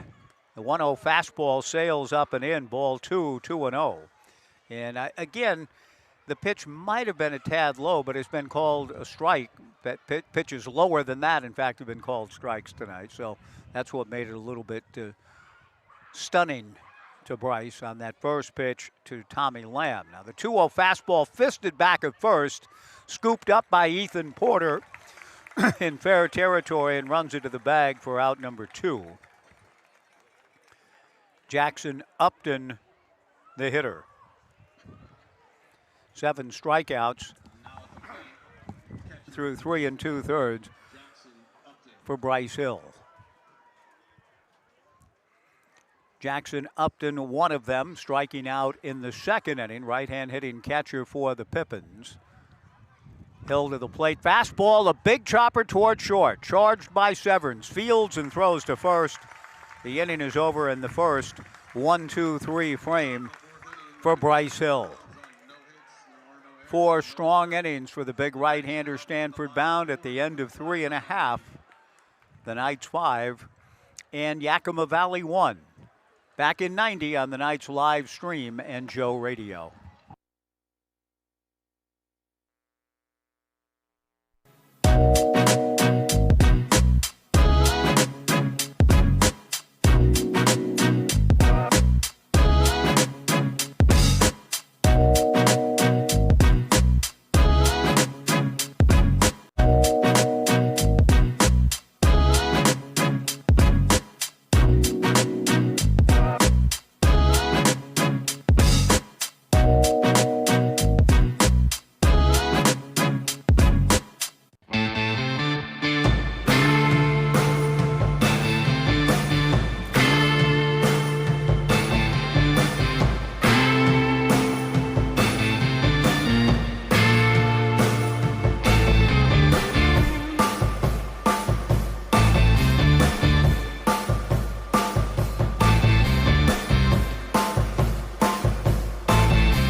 Of the 4th inning, the Knights leading Yakima Valley 5-1.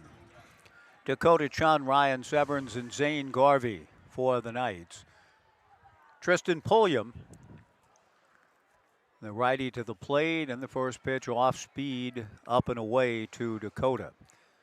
Dakota's been hit by a pitch and scored a run. In fact, he was hit with 2 outs and nobody on in the first, and Ryan Severns followed by banging one over the left field fence.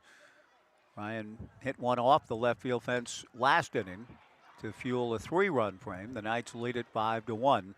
Dakota takes high and away, ball 2, 2-0.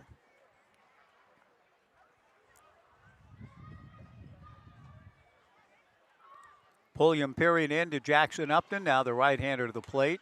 Fastball away, ball 3. Last inning when the Knights were in the throes of that 3-run frame, there was some activity back of Tristan Pulliam, and it looks as though the same is true now. The right-hander up, not throwing, but standing and waiting, and he also serves who does so. The 3-0 pitch, a strike, and the count 3-1. Ryan Severns, a homer and a double on deck. 3 balls and a strike to Dakota Chun. Pulliam's 3-1 pitch, pounded foul at the plate. The count goes full, 3 balls and 2 strikes to Dakota. Established in 2008, Block 15 Brewing in Corvallis elevates excellence in the craft beer experience, measured by their endless passion and their drive for accessible brilliance. It's a type of ad copy that Ernest Hemingway would probably not approve of, but I like it. Now, the 3-2 pitch taken high, Dakota Chun earns ball 4, but I enjoy excellence and endless passion and the drive for accessible brilliance that Block 15 has manifested since they were established in 2008, and they've been part of Knights baseball every summer since, beginning in 2008. And this summer you can enjoy Block 15 beers in the Block 15 Beer Garden right here at Goss. And be sure to visit Block 15 after the game at their downtown pub or their Southtown tap room. Ryan Severns has homered and doubled, and he is hit by the first pitch. The 4th hit batter for Tristan Pulliam. It came in at 82. Not necessarily the purpose pitch.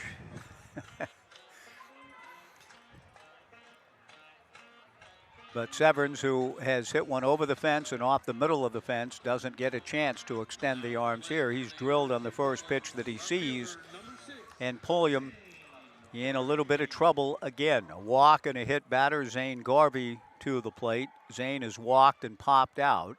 He shows bunt and takes low and inside, ball one, 1-0.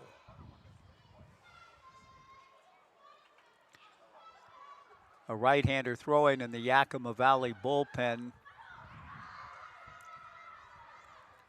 appears to be Oliver Wilday. The 1-0 pitch, Garvey takes, again showing bunt, and takes outside, ball two. 2 balls and no strikes. Pulliam and Jackson Upton, the battery for the Pippins. Cole French at first, Brennan Aoki at second, Brandon Stone at short, Yash Gupta at third, Max Workman in left, Tommy Lamb in center, Tyson Miller in right. The pitch to Zane just outside. Ball 3, 3-0. It has the feel, if anything else goes untoward for Tristan Pulliam, that he's probably coming out. 3-0 the count to Zane Garvey. The 3-0 pitch is a strike, and the count 3-1. A walk and a hit batter to open the fourth, 3-1 to Zane. Joey Morosco on deck.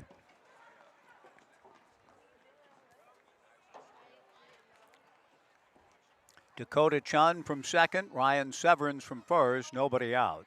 The 3-1 pitch is lined down the right field line, a foul ball in the corner. Not by much. Marcus Matias was signaling fair, the Knights' first base coach. It looked from this angle that Marcus might be right, but it does go as a strike on the foul ball off the bat of Zane Garvey. And the count is full, 3 balls and 2 strikes. Good to see Coach Nick McWilliams here tonight. His daughter Katie gave birth recently, 4 months ago in fact, to their son Kyson. Katie saying hello with Papa Nick here in the ballpark tonight, sitting alongside young Ben Crockett. Steve Kimmel also here, the usual gang, adjacent to the vantage point. I've enjoyed all these summers with the Knights. The 3-2 pitch with the runners going is off the mid of Zane Garvey. Dakota Chun takes a turn at third and will hold there, with Jackson Upton chasing another pitch down near the backstop. On ball 4, the Knights have loaded the bases, and we'll see if that will be the end of the line for Tristan Pulliam. 5-1 Knights, bases loaded, nobody out. A right-hander has continued to throw. We haven't seen anybody emerge yet from the dugout.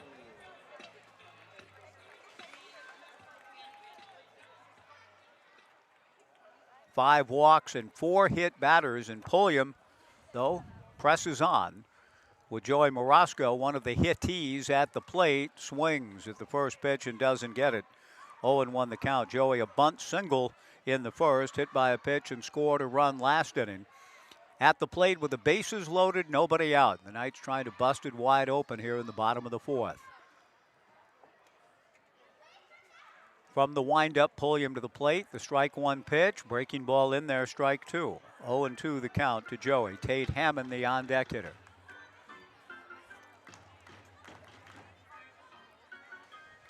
Dakota Chun at third, Ryan Severns at second, Zane Garvey at first.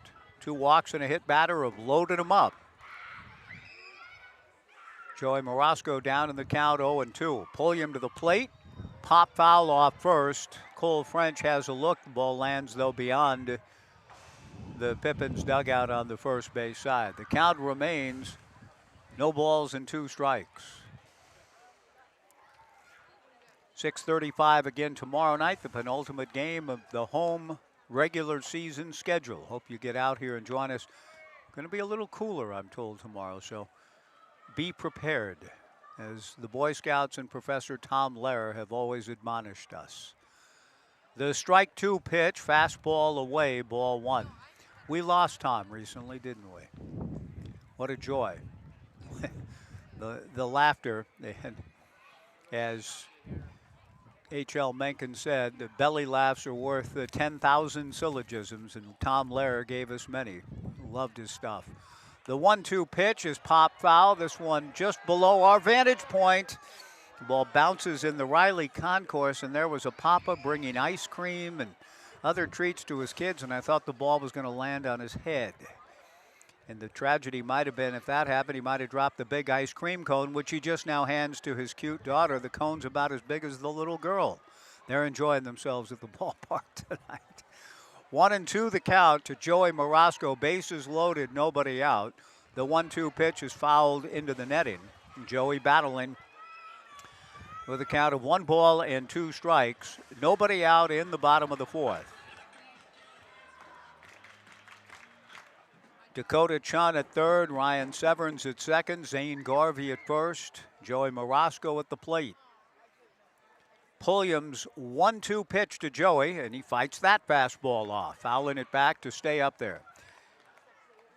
Good job on both the competitors' part. Pulliam jumping ahead 0-2, now 1-2, and Joey battling. Tate Hammond, who tripled home 2 runs last inning, waiting his turn in the proper on-deck area. The 1-2 pitch to Morosco, fastball just outside, ball 2. Jackson Upton tried to raise that back up, Sammy White style to frame it. No dice, said Jim Courtney. 2 balls and 2 strikes with the bases loaded, nobody out. Pulliam's 2-2 pitch, and that hits Joey Morosco. Second time Joey's been hit. This time he gets an RBI for his troubles, hit in the lower back. That one didn't sting quite as much. Down the line to score is Dakota Chun on the 4th consecutive free pass in the inning. The Knights lead it 6-1. Tate Hammond, the batter, and Kyle Crustangel on his way out to the mound and will be making a pitching change. It looks like right-hander Oliver Wilday. And if it's Wilday or Wild, I'll find out here in a moment and try to connect with the voice of the Yakima Valley Pippins, Harmon Johnson, to try to get the proper pronunciation for Oliver, who appears to be coming in from out of the bullpen. 6-1 Knights, bases loaded, nobody out. A 2-minute pitching change break. Back in 2 in the bottom of the 4th on the Knights live stream and Joe Radio.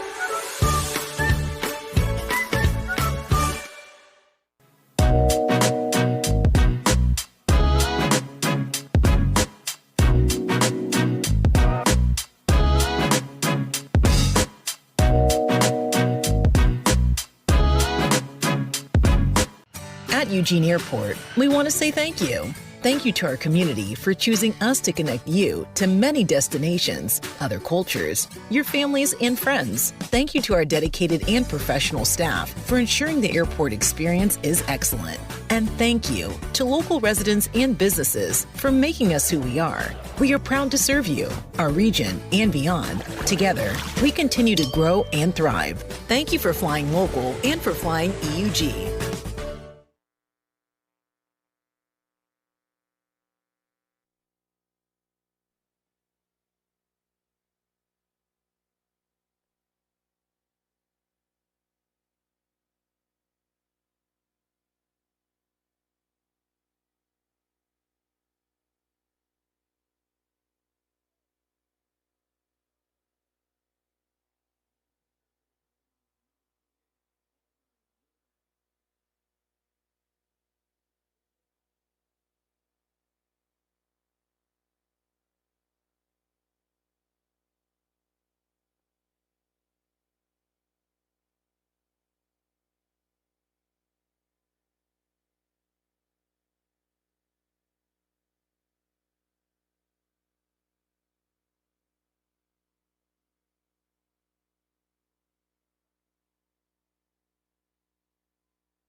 Day is the new pitcher for the Yakima Valley Pippins, 6'1", 200-pound right-hander out of Sammamish, Washington. And he goes to work against Tate Hammond with the bases loaded, nobody out. The Knights leading 6-1 here in the bottom of the fourth inning. The first pitch from Will Day to Tate misses outside, ball one, 1-0. A big swing last inning for Tate Hammond. A 2-run triple to the gap in left center field. Bases loaded, nobody out. 6-1 Knights. Hammond drives this one to center field. Tommy Lamb moves over and back to make the catch. Tagging is Ryan Severance. He will score. A sacrifice fly for Tate Hammond to center field, his third RBI in the last 2 innings. And the Knights lead it 7-1. Tristan Pulliam not able to command the zone, and that was his undoing here in the fourth. A walk, a hit batter, a walk, another hit batter. And now Will Day comes in and yields a sacrifice fly, but is trying to minimize as much as he possibly can here in the fourth, lest the Knights run away with it. They're up 7-1, bases loaded, 1 out for Josh Myers. Myers has flied to left, been hit by a pitch. Right-handed hitter, slightly open stance in his Knights debut, takes high and inside from Will Day. Ball one, 1-0. I am consulting the stats page for the Yakima Valley Pippins. Will Day has worked 7 innings. This is his 5th appearance. The right-hander back to the plate and misses down and away. Ball 2, 2-0. Did you guys find out? Okay, I'll tell you. Between innings, I'll check. Thank you. 2 balls and no strikes the count to Josh Myers with with runners at first and second and 1 out. Josh takes a strike from Will Day. And the count 2-1. Spelled W-I-L-D-A-Y. Harmon, the outstanding young broadcaster for Yakima Valley, confirmed that it is Will Day. Oliver, almost El Tiante with his back to the plate, out of the stretch position, comes back to the plate now and misses low. Ball 3. 3-1 to Josh Myers. Berkeley Rents on deck. Zane Garvey at second, Joey Morosco at first, 1 out. The Knights leading 7-1. Will Day's delivery swung on and fouled at the plate to run the count full. 3 balls and 2 strikes. Pape Material Handling keeps you moving 1 step closer to home. And they have teamed up again with the Knights in support of Community Outreach, Inc., a local nonprofit that helps people lead healthy and productive lives. For every Knights stolen base, Pape and the Knights donate $25 to Community Outreach, Inc. Again, our thanks to Pape Material Handling. The 3-2 pitch. Myers swings and misses. Strike 3, 2 down. Berkeley Rents the batter. Berkeley has walked and had a run batted in on a safety squeeze fielder's choice. Has a chance for a run batted in right here to try to add to the Knights' lead. Berkeley now with 12 runs batted in this summer. It's been a really important summer for him, as he shared in our pregame conversation. The pitch to Berkeley swung on and missed, in the count 0-1. The inspiration for his name, as Berkeley told us, came when his parents went to a Mariners game while Berkeley's mother had Berkeley in her womb, and they went through a names book while watching a Mariners game and came up, and they were twins, and went with Berkeley and Parker. Good choices both, if I may say so myself. Berkeley Rent swings and hits one back at first, fielded by Cole French. Cole takes it to the bag himself, and the inning is over. The Knights get 2 more, though, taking advantage of some wildness, but Will Day comes in and does a nice job to minimize damage. 2 runs in the frame, and at the end of 4, the Knights 7 and Yakima Valley 1 back in '90 on the Knights live stream and Joe Radio.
We go to the 5th inning. Bryce Hill gives way to Luke Scheffler with the Knights leading 7-1. Luke takes over with a 6-run advantage and comes set against the right-hand hitting Cole French. First ball swinging, a fly ball to center, right at Joey Morosco. 1 pitch, 1 gone. There will be a bit of an adjustment now for the Yakima Valley hitters. In terms of the velocity, Luke does not predicate his game. Bryce Hill pitches off a mid-90s, and he touched 99 several times tonight, fastball. Luke has an outstanding slider, changes speeds well, spots his fastball when he's in command of it well. Good pitcher, but the stuff is different. His first pitch to Tyson Miller, a bit outside, ball 1, 1-0. Works out of the stretch with nobody on. The 1-0 pitch, a little bit high, ball 2, 2-0 to Tyson, who has struck out and grounded to second. 7-1 Knights, top of the 5th. Luke works from the stretch with nobody on. Delivers a 2-0 pitch, and it's a line drive past second baseman Berkeley Rentz's reach. Ranging to his right, nearly snared it, but the ball not stoned by any means, but enough of the barrel for Tyson Miller to get a base hit.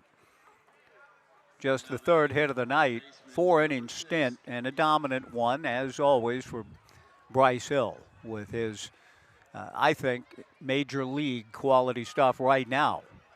And it's just a matter of time for him to rise through the Stanford program and whatever organization is going to give him a shot. I think we're going to see that name for a long time in the game. A balk is called on Luke Scheffler on the first pitch to Yash Gupta. Down to second base on the balk, Tyson Miller. So we've got an 0-0 pitch coming to Yash Gupta, who against Bryce Hill struck out twice. 7-1 Knights in the top of the 5th. 7 strikeouts through 4 innings. The 0-1 pitch is hit foul into Urchin Alley. The Urchins are screaming. They're giving chase with great enthusiasm. No balls and 2 strikes to Yash Gupta. 1 out, Tyson Miller at second. Luke from the stretch comes to the plate. Breaking ball in there for a strike, and the count 0-2. It's been a good summer for an outstanding young man, and I noticed him do something that before the inning began, it looked like something I'll need to ask him about. A little bit of a ritual behind the mound where he's got his head down and he kind of shuffles his feet a little bit, and I don't know if that's just a routine or whether he's paying honor to someone. I don't know, but if anyone in the household knows, feel free to share that information, whether it's just a routine that he's developed or whether he's paying tribute to a loved one or something. I don't know, but it's interesting. A fly ball to shallow right field, circling it and making the catch, Josh Myers. A throw to third and nearly a double play. Good throw by Myers after a nice running catch. Coming in on a ball that the wind played with. Myers caught it on the run and threw to Tate Hammond. Tate wasn't quite able to hang on to the ball. And sliding in, tagging up, Tyson Miller gets to third, 2 down. Good play by Josh Myers. Max Workman, the batter. Workman with a base hit in the first inning.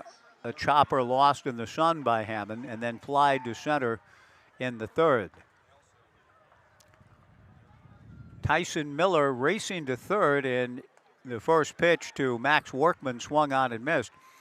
And I could tell at the end of the play that we were looking at a couple of guys who know each other pretty well, and indeed Tyson Miller out of Garr High School in Long Beach and Tate Hammond out of Long Beach Poly. So I don't know if they're friends, whether they grew up playing the game together or against each other, both, a little bit of both perhaps.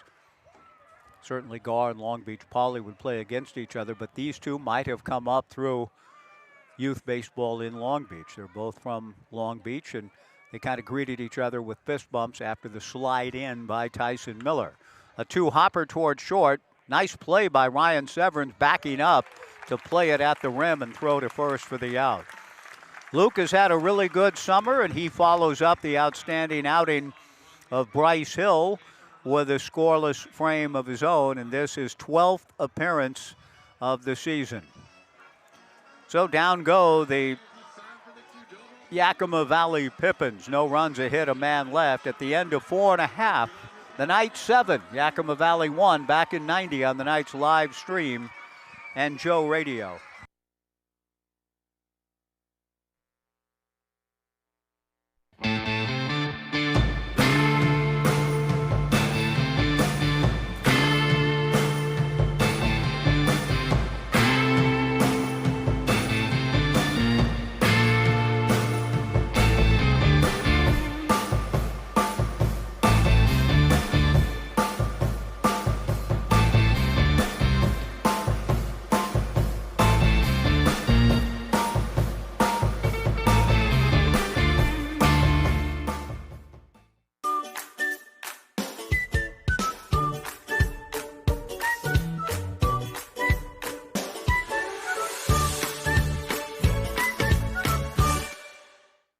Rolling with the crew, where good vibes meet good times. Retro keys, vintage vibes, unlock your next adventure. Pups got the hookup too, belly rubs included. Space to kick back, laugh out loud, and just be. Hit the pop shop for quick snacks and take in the moment, or just chill with your pup and soak up the good life. Stay original at Hotel Corvallis.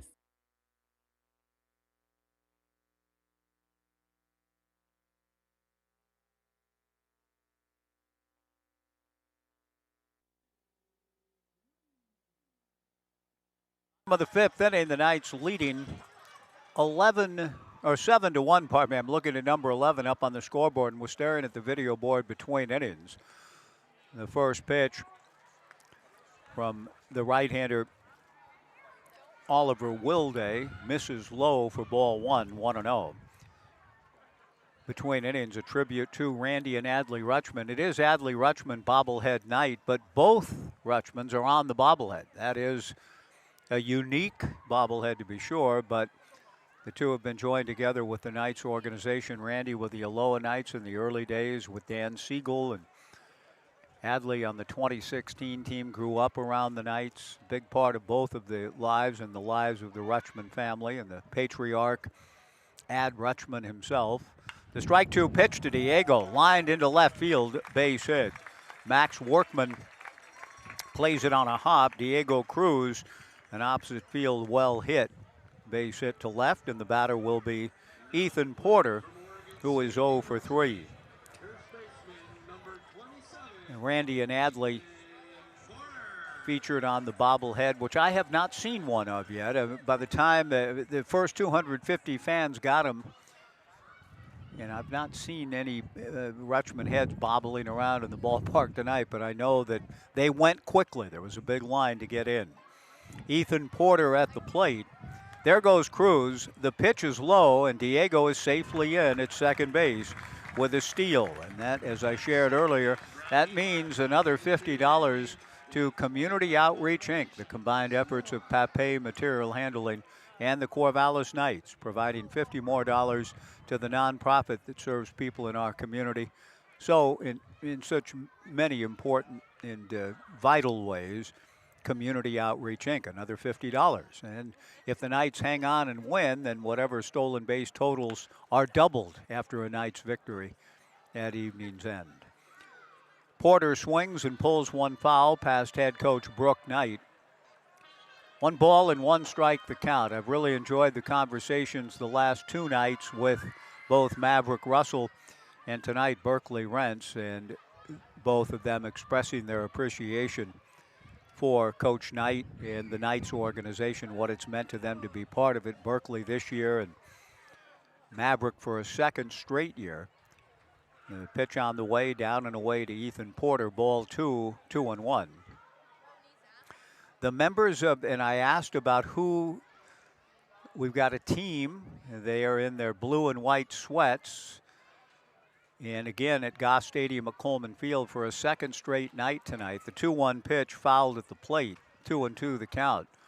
They stand out here, walking around the ballpark. Last night, Ross Durfelt gave them an introduction to a big ovation, and I was kind of like, who exactly are they? What are they? And I found out between innings here moments ago, we have the Slovakian track and field team using the white track and field performance center here on our campus at Oregon State, preparing for the World Championships, the U20 World Championships next weekend at Hayward Field down the road. So for the second straight night, the Slovakian U20 track and field team preparing for the Worlds next weekend. And they're walking around the ballpark and stopping by, visiting with various people. The 2-2 pitch missing for ball 3, 3-2 to Ethan Porter. I was told that their English not particularly good, but they were able to communicate enough about who they are, why they're here. And someone asked, do you know baseball? Are you enjoying baseball? And one of the pole vaulters said, I like the ice cream. That's an honest answer.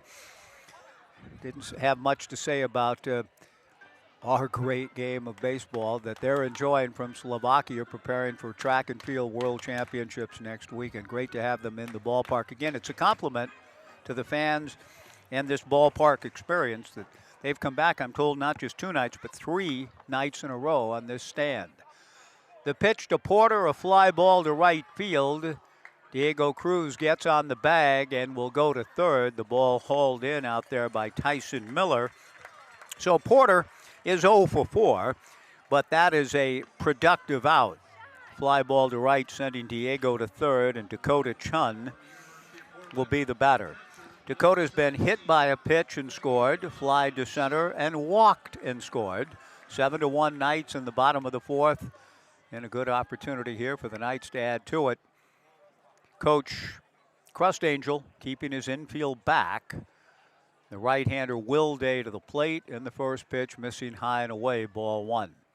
Lakeshore Lanes has sponsored the big night tonight, and young Alex Yarrow is bringing his buddies up with him up the stairs, settling in just below our vantage point. Lakeshore Lanes proprietor Scott Yarrow sponsoring the Rutschman dual bobblehead night, Randy and Adley on the same bobblehead. Good to see the Yarrow family in the ballpark.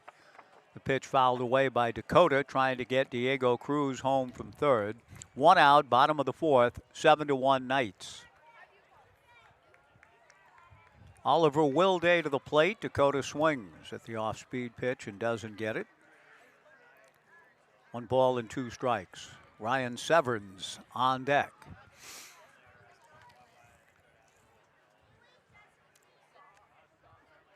Wilday glances over at Diego Cruz at third. The pitch to Chun will produce a run. A ground ball wide of first, fielded by Cole French to his right. Cole overhands to Wilday covering for the out. But on the play, Diego Cruz down the line to score. Dakota Chun with the run batted in. And the Knights lead it 8-1.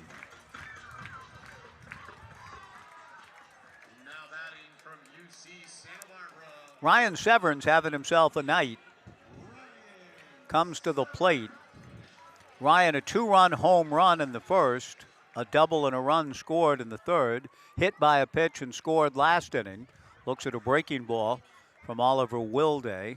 Down and away, ball 1, 1-0. 8-1 Knights in the bottom of the 5th inning, with the Knights trying to finish strong and channel some of the old stuff from the championship days. The last couple of days have certainly had that kind of feel. A ground ball to third. Yash Gupta up with it. Throws across for the out. The inning is over. The Knights get another, and we go to the 6th inning.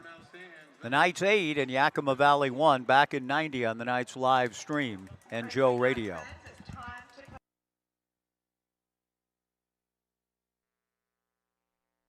At Eugene Airport, we want to say thank you. Thank you to our community for choosing us to connect you to many destinations, other cultures, your families, and friends. Thank you to our dedicated and professional staff for ensuring the airport experience is excellent. And thank you to local residents and businesses for making us who we are. We are proud to serve you, our region, and beyond. Together, we continue to grow and thrive. Thank you for flying local and for flying EUG.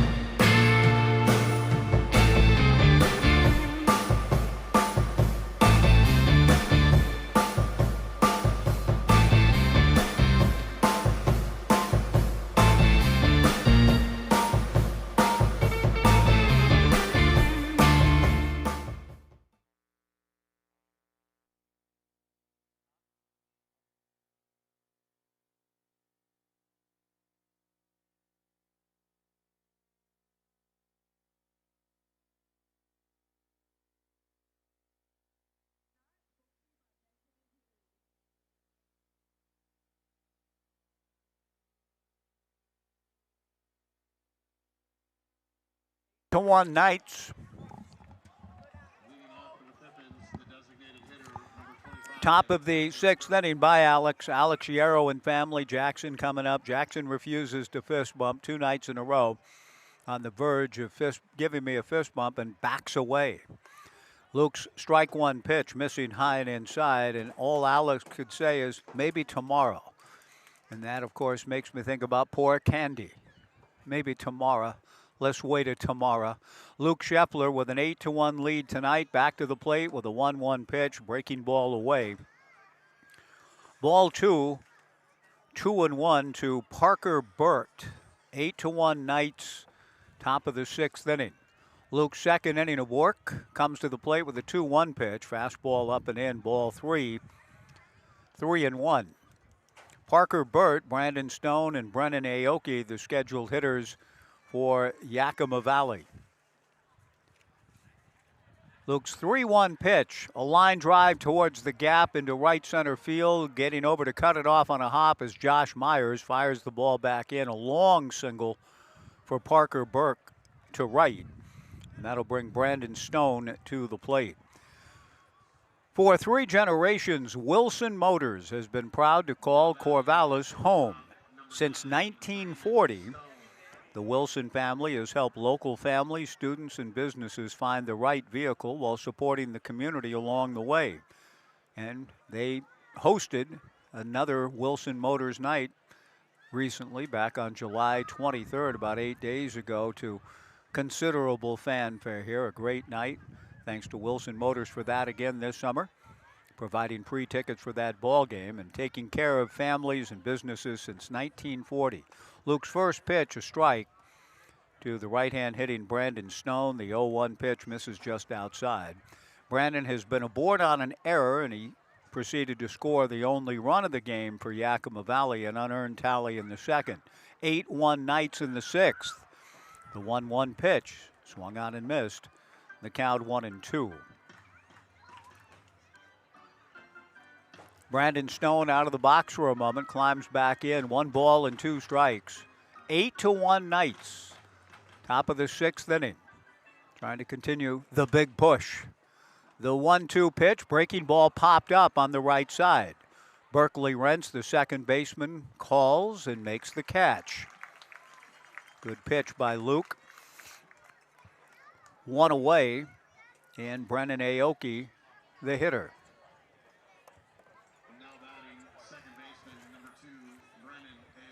Aoki has walked and struck out. The Knights 2 runs in the 1st, 3 in the 3rd, 4 in the 4th, and 1 in the 5th. Luke delivers, Brennan swings and hits it foul to the right and out of play. No balls and 1 strike.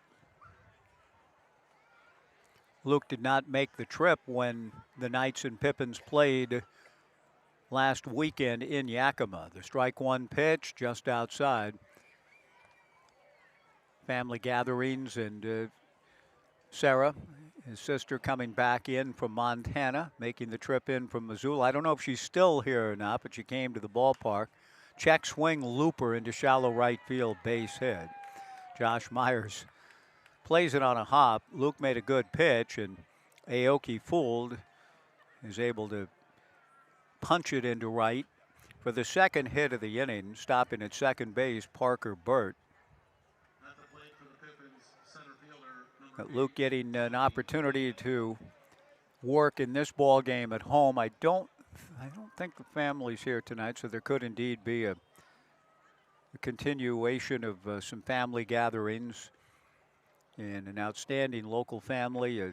Got to see these kids grow up, mainly at Gill Coliseum. One of my favorite things. Just an Alex Yarrow comes up here almost every night with his entourage of friends. Brothers and family and so on.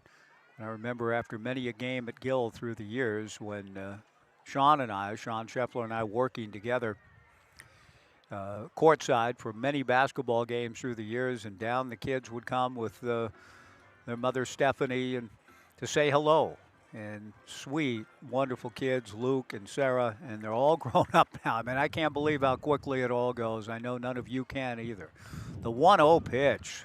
Change, swung on and missed. Nice pitch from Luke, and that evens the count at 1-1. But they grew up as true fans of Oregon State, particularly men's hoops. And it's a true pleasure to kind of see them all back in here together for some baseball. 1-1 pitch and a balk called on Luke Scheffler again. I don't know if the balk is not coming to a set position or not holding the set position long enough. That's the second balk on Luke tonight. And so the count remains 1-1. Parker Burt to third base. And 2 balks now tonight on Luke. 1 ball and 1 strike, meanwhile, to Tommy Lamb, who swings and lines it into center field. Base hit. Parker Burt scores. Brennan Aoki will stop at third. Tommy Lamb an RBI single to center, and the Yakima Valley Pippins cut the Knights' lead to 8-2 with runners at the corners and 1 out for Jackson Upton, who has struck out and grounded to short.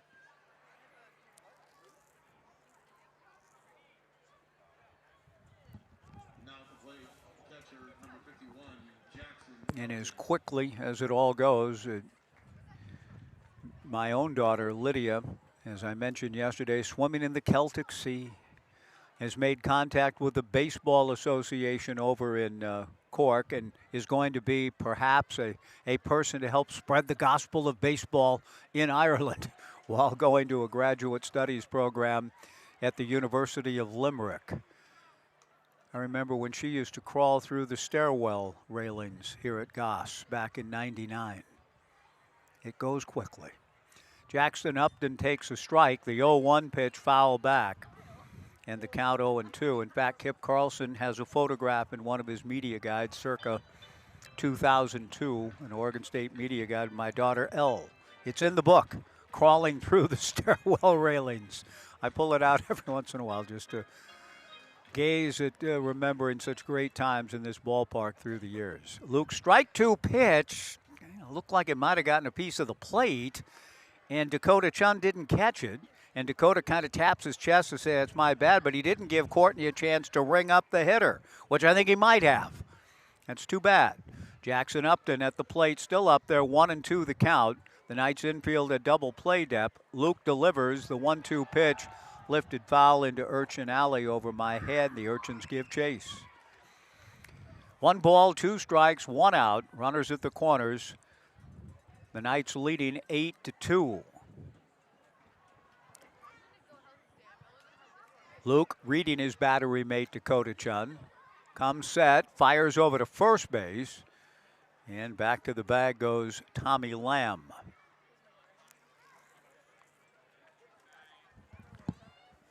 .6:35 tomorrow night, Star Wars night. I'm going to need to find out exactly what that all means. There goes Lamb. The pitch is swung on and missed, strike 3. No throw by Dakota Chun. Lamb getting the stolen base. Brennan Aoki, pardon me, getting the stolen base. Tommy Lamb, or Jackson Upton strikes out with Lamb heading down to second. Aoki at third, Tommy Lamb with the steal at second base. 2 down, and Cole French, the batter. Brooke Knight out to say something to Dakota Chun, his catcher. Now batting first baseman number 16, Cole French. Oh, did he? But the guy's still out. Okay. First pitch fastball in there for a strike, and the count 0-1 to Cole French. Runners at second and third, 2 down. Luke again from the stretch comes 0-1, fastball foul back.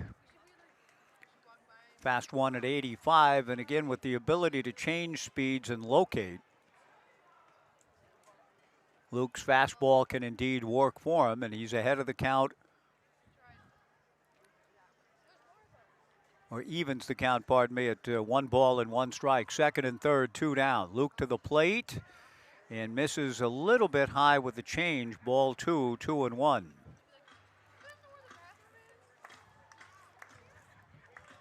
The outfield very shallow for the right-hand hitting Cole French. Picked up his first RBI of the summer against Bryce Hill back in the second inning. He takes the 2-1 pitch for a fastball strike, and that evens the count.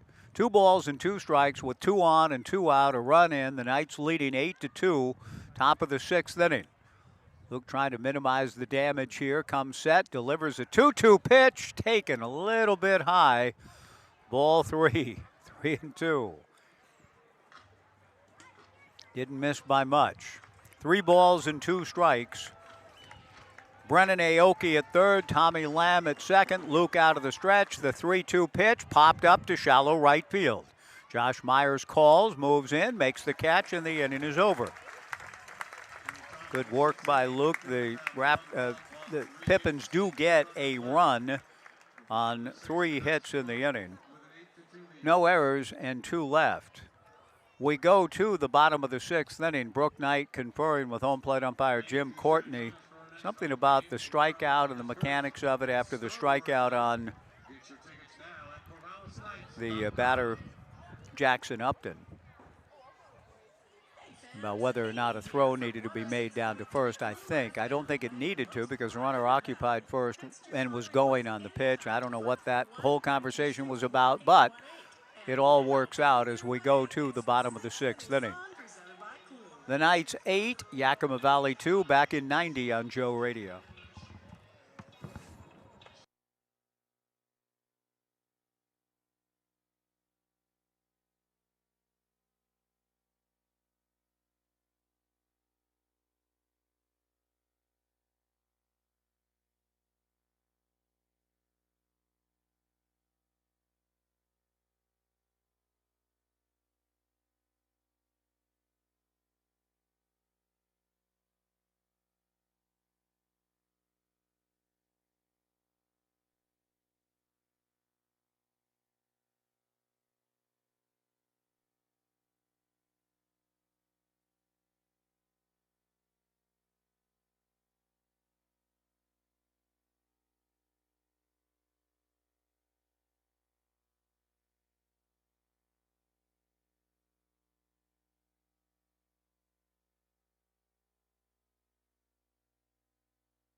Two Knights, bottom of the 6th inning. Zane Garvey against Oliver Wilday. Wilday falls behind to Zane. 2 balls and no strikes to open matters in the bottom of the 6th.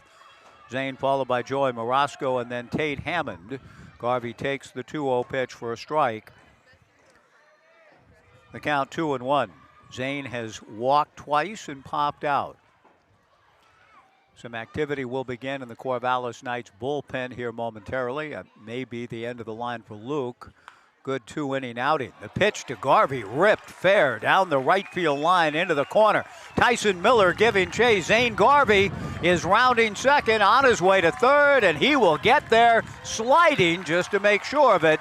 But a leadoff triple here in the sixth for Zane Garvey.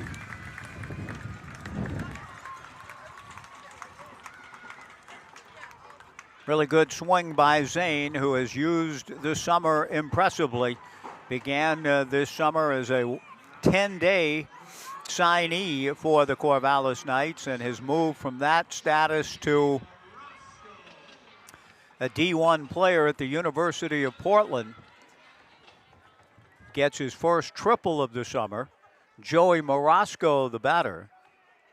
Joey has a bunt single and has been hit twice, the last time for a run batted in with the bases full in the Knights' two-run fourth inning, pardon me. He takes high and inside here, 1-0 the count. 8-2 Knights, bottom of the sixth. The infield plays at normal depth for Coach Crust Angels Pippins. The 1-0 pitch missing high for ball two, 2-0. Yakima Valley has had tremendous success.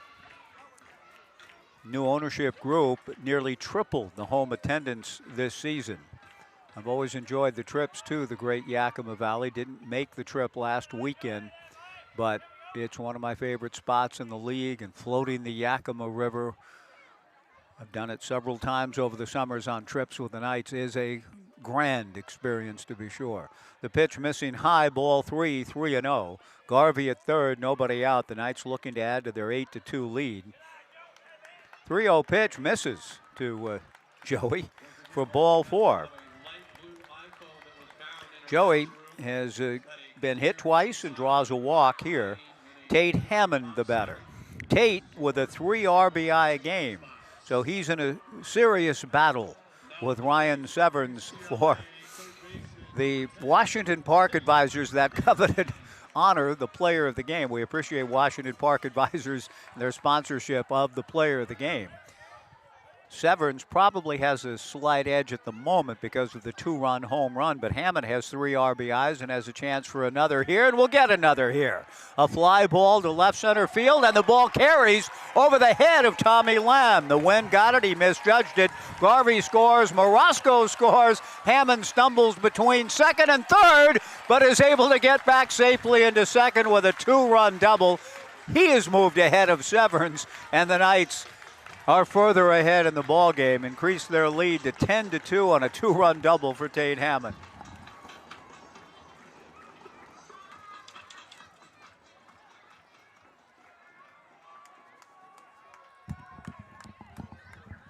Well, the Knights looking like a team that beginning to find itself, albeit fairly late in the overall scheme of things. The Knights 26-22 overall, but 13-8 in the second half. And with a win tonight virtually, I don't think absolutely automatically, but with a win tonight, just about sew up a spot in the postseason. But they have the kind of look we've seen throughout all of these summers together here. Playing really good baseball in all phases, and Tate Hammond getting hot down the stretch. 5 RBIs on the night for Tate. Josh Myers in his Knights debut fouls one at the plate. The 0-1 pitch in the turf. 1-1 the count. Made a trip to Idaho Falls with the family in the Christmas time of 1972. Christmas in Idaho Falls in 72. It snowed like crazy. Some of the most, in fact, I hadn't seen snow like that growing up in Southern California and Hacienda Heights in my life. It was an amazing experience to drive into Idaho Falls. A game reserve outside of Idaho Falls run by my cousin, older cousin, Larry Warden and family. Memorable trip, Christmas of 72, to where Myers hails from, Idaho Falls, Idaho. fly ball to left field. Had Hammond not stumbled between second and third, he would have had his second triple of the night, and that would have been an RBI for Josh Myers. Hammond was able to get back to second base, stumbling halfway between second and third, scrambled back safely. But Myers, not getting an RBI, flies out to left. One away, and Berkeley Rents the hitter. Berkeley has walked, had a safety squeeze, run batted in, and grounded to first. Looking for his second RBI of the night, with the Knights leading 10-2 in the bottom of the sixth inning. Oliver Wilday to the plate, and the pitch is in there for a strike. 0-1 the count.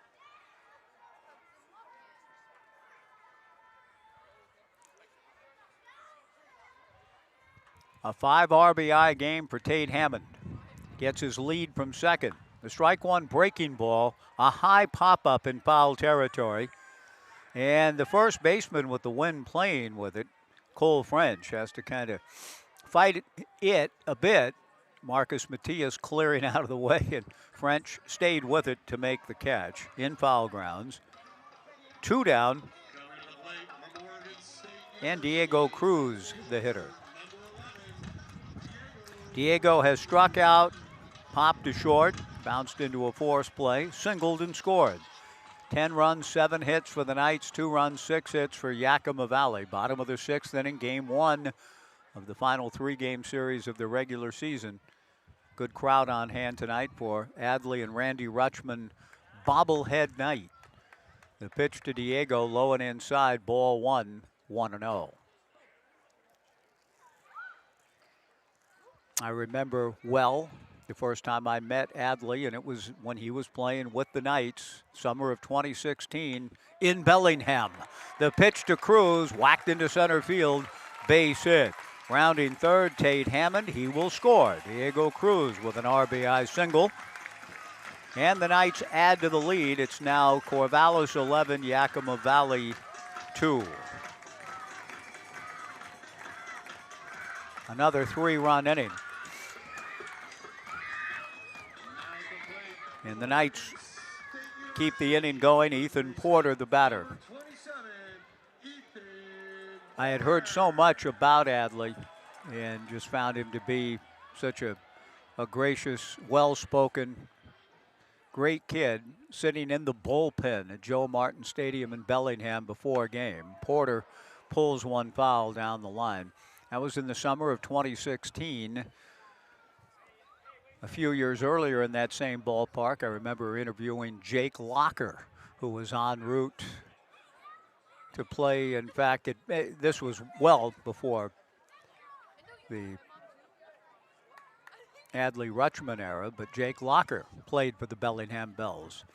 Got to interview him there. That's been a site of some great players coming through. Adley Rutschman. Jake Locker was an outstanding player for the Huskies and in the NFL, and a fellow by the name of Ken Griffey Jr. made his pro debut in the Mariners organization in Bellingham, too, part of the West Coast League footprint for many years now. Yakima Valley Pippins in the league since 2014, but it was a big moment for Adley to participate with the Knights en route to the first of their 7 consecutive West Coast League championships that summer, with Adley a big part of it. The pitch to Ethan Porter, stroke to left field, base hit. And Adley then came on to Oregon State and had a fair to middling career here. Ended up the 1-1 pick coming out of the 2019 draft. And a 2-time All-Star now with the Baltimore Orioles. And the subject of many trade rumors. Trade deadline coming up here soon.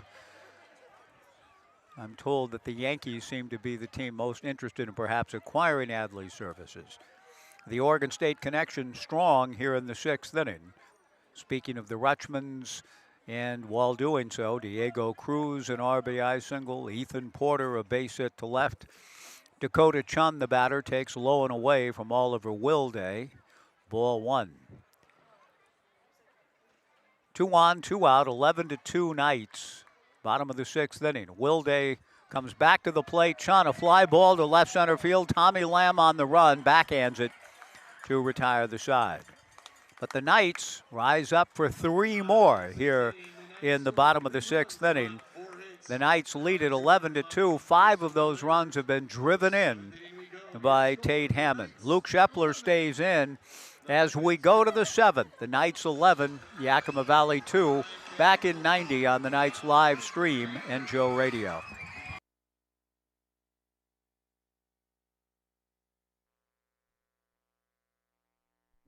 Welcome. We're looking to switch and heard about OCCU. In 20 words, what makes OCCU different? OCCU has free interest earning checking, high yield savings, and a community focus. That's only 11. We're the credit union with duck and beaver cards. Sounds like OCCU has a lot to offer. OCCU has been around for 70 years. We've learned a thing or two. Switch to OCCU. Apply online at myoccu.org or at your local branch. Rolling with the crew, for good vibes meet good times. Retro keys, vintage vibes, unlock your next adventure. Pups got the hookup too, belly rubs included. Space to kick back, laugh out loud, and just be. Hit the pop shop for quick snacks and take in the moment, or just chill with your pup and soak up the good life. Stay original at Hotel Corvallis.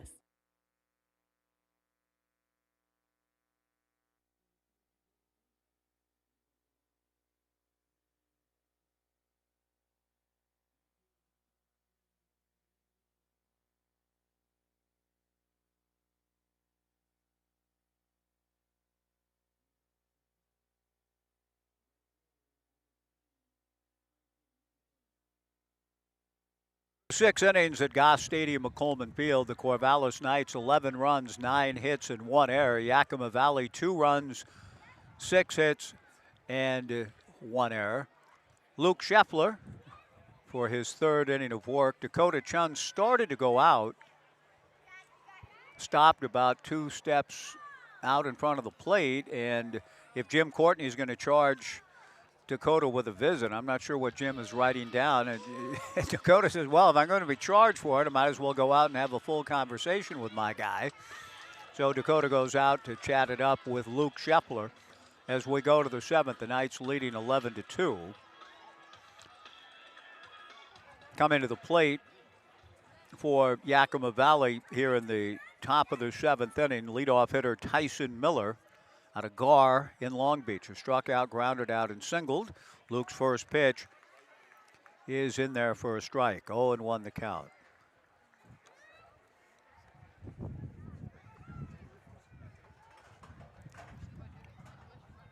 Luke coming on in the 5th inning after 4 strong innings from starter Bryce Hill. The 0-1 pitch missing just outside. The count 1-1. Top of the 7th, 11-2 Knights. Scheffler from the stretch, back to the plate. Ground ball to the left of the shortstop, Ryan Severns. Looks it in and throws over to first to get Tyson. 1 away. Yash Gupta coming up. Yash has struck out twice and flied to right field. Brooks Hatch has emerged out of the McGrath family press box. One of the things that I was amused by in visiting with Steve Zabriskie over coffee yesterday morning, as he said, you and he's right. He said, you make sure to let everybody know it's who the press box is named for and who the concourse is named for. And the names on the ballpark: Goss Stadium, Coleman Field, the Jack Riley Concourse, the McGrath family press box. And he ain't kidding. I do. The pitch missing to Gupta for ball 1. The 1-0 pitch sprayed foul down the line. Josh Myers gives chase. The ball bounces up into Casey Corner, adjacent to the Omaha room here at Goss Stadium at Coleman Field, as youngsters run through the Jack Riley Concourse chasing that foul ball down out of the reach of the kids in Urchin Alley. And home plate was set down in the same spot in 1907. Did I get it all in? I think so. 1 ball and 1 strike, the count to Yash Gupta. Luke works from the stretch. 11-2 Knights in the 7th. Comes to the plate. Swung on and fouled at the plate. But as I shared with Steve, the full names and the names of the notable people, they mean a lot. The dugouts, the Gary Baker dugout. I don't mention that as often, but that's Terry Baker's brother who played baseball here for Ralph Coleman. The Gene Tanzelli dugout on the first base side. Gene was a coach just ahead of Jack Riley. So it's all part of the great Beaver family. Ground ball wide to first. Fielded by Ethan Porter. Fires to Luke Scheffler at first after a bobble for the out. After all, Porter bobbled the ball. I thought that was going to cost him any chance of getting an out. He recovered on his scramble and threw a sinker that Luke Scheffler stretched out and caught. A lot of athletic ability displayed on that play. A little harder than it needed to be, but it was sort of fun to watch. 2 down, Max Workman, the batter. But Steve, as an outstanding broadcaster that he was for 30 years in a wide variety of sports, as we talked about last night, I gave him sort of the background on Jack Riley, Ralph Coleman, the McGrath family.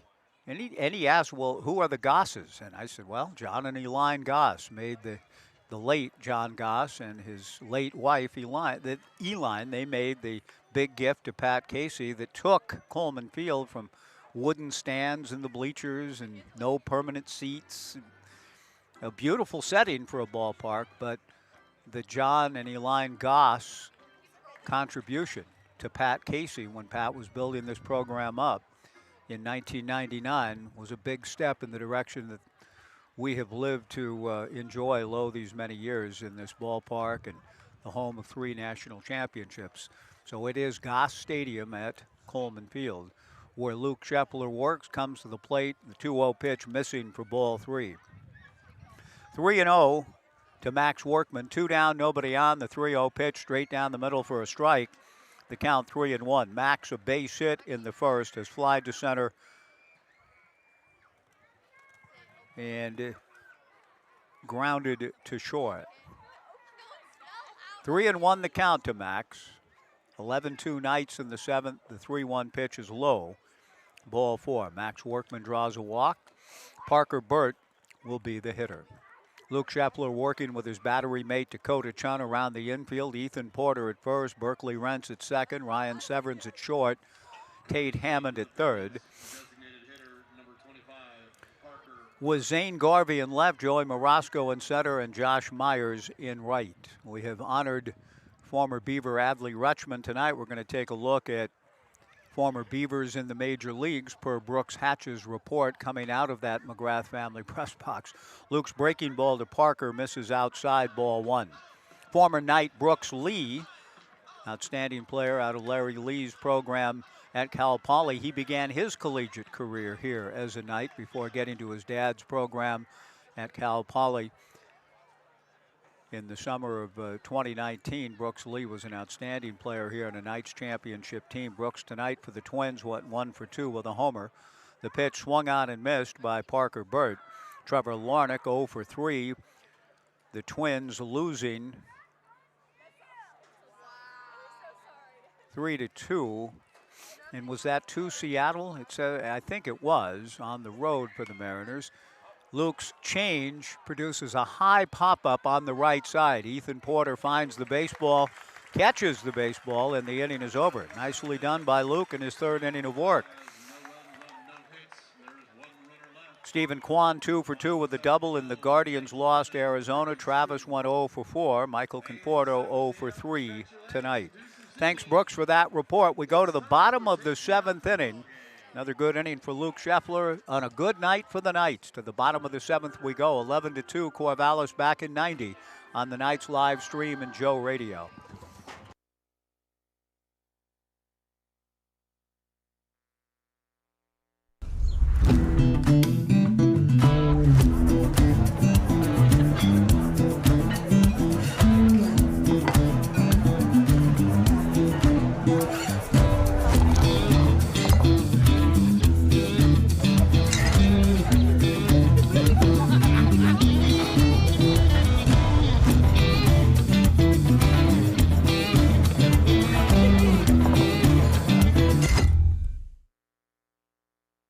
Welcome. We're looking to switch and heard about OCCU.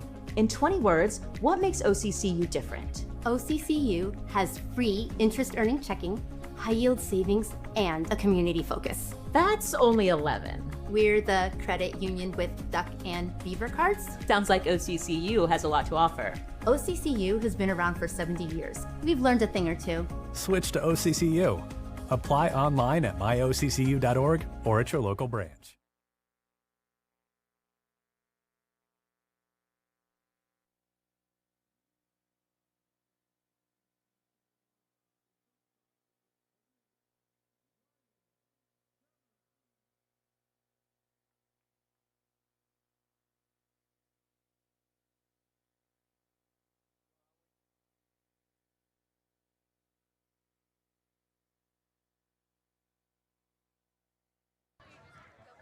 Bottom of the 7th inning, 1,614. Looking on, the Knights leading 11-2. Ryan Severns has been a big part of that with a 2-run homer, a double, 3 runs scored. He takes low from Oliver Wilday, ball 1. The 1-0 pitch, missing up and in. 2 balls and no strikes.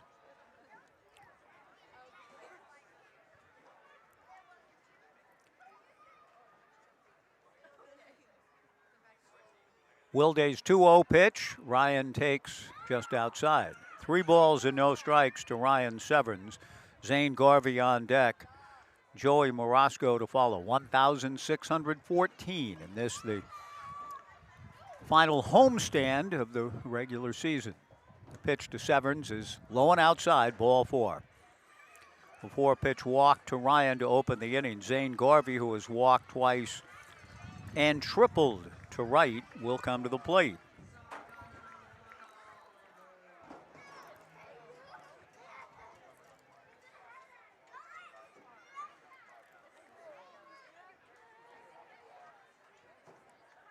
And he will not. We will see a pinch hitter now. And Aiden Hazen rejoining the club. Aiden pinch hitting now for Zane Garvey with the Knights leading 11-2.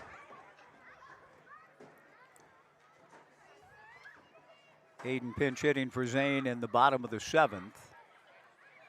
First pitch to Aiden, swung on and missed. No balls and 1 strike the count.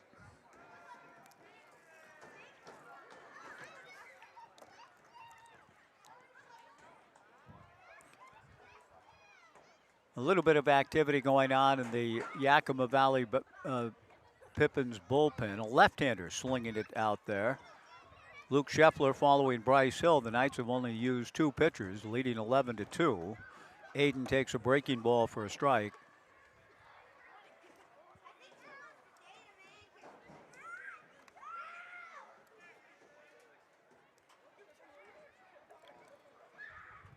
No balls and 2 strikes to Aiden Hazen.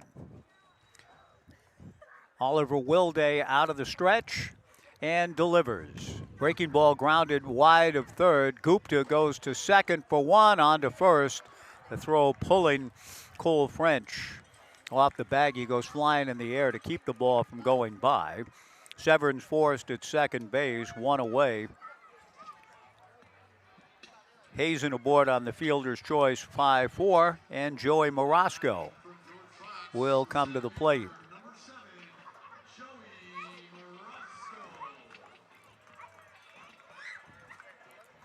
Aiden playing in just his second game with the Knights, now 0 for 3 aboard at first base. Joey Morosco, an interesting line as the box score would read. He's 1 for 1. But he's also scored 2 runs. He's been hit twice and walked. He takes a strike. The count 0-1. 11-2 Knights, bottom of the 7th inning.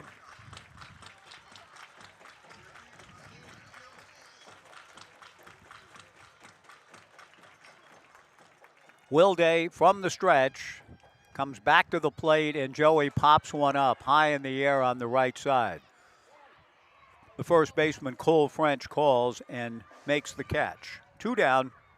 Tate Hammond, he of the 5 runs batted in tonight, has walked, tripled home too, had a sacrifice fly, and doubled home too. Tate to the plate incoming freshman to UCLA out of Long Beach Poly. Jack Alanita's mother, Missy, is here making the trip up from the Southland. It was a real pleasure to meet Tate's mother, Leslie, earlier in the year, also coming up from Long Beach. One of the true enjoyable things over the summer, getting to know a whole new cast of Knights players, and oftentimes their families able to make trips in, and really enjoyable to get to know people who appreciate the experience that their boys have playing in this community, playing for this organization. And so many of them take time to come up and say hello, and how much they appreciate the experience their sons have been able to have here through the years. And that's been true of both Missy and Leslie in sharing those sorts of things here as I sit outside the press box. Fly ball to left field. Max Workman moves in and over and makes the catch, and the inning is over. So that doesn't mean that Tate Hammond's going to relinquish that Washington Park Advisors Player of the Game award. He's going to get it. We go to the top of the 8th inning. The Knights 11 and the Yakima Valley Pippins 2. We'll be back in 90 with a new pitcher coming in. We'll make it a 2-minute Wilson Motors pitching change break. All pitching changes at home. Brought to you by Wilson Motors, proud to call Corvallis home since 1940. To the 8th we go, 11-2 Knights, back in 2 on the Knights live stream and Joe Radio.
James Colella takes over after a strong 4 innings from Bryce Hill. Really solid, good 3-inning outing for Luke Scheffler.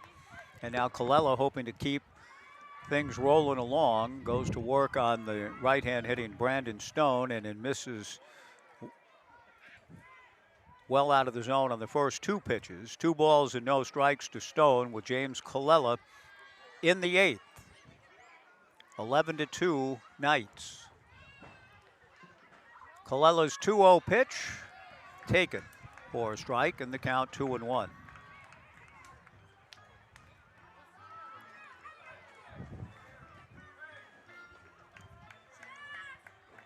Colella, Seattle University bound, delivers very high. 3 balls and a strike. Brennan Aoki on deck, Tommy Lamb to follow. Game 2 tomorrow night, 6:35. Will be on the air at 6:20.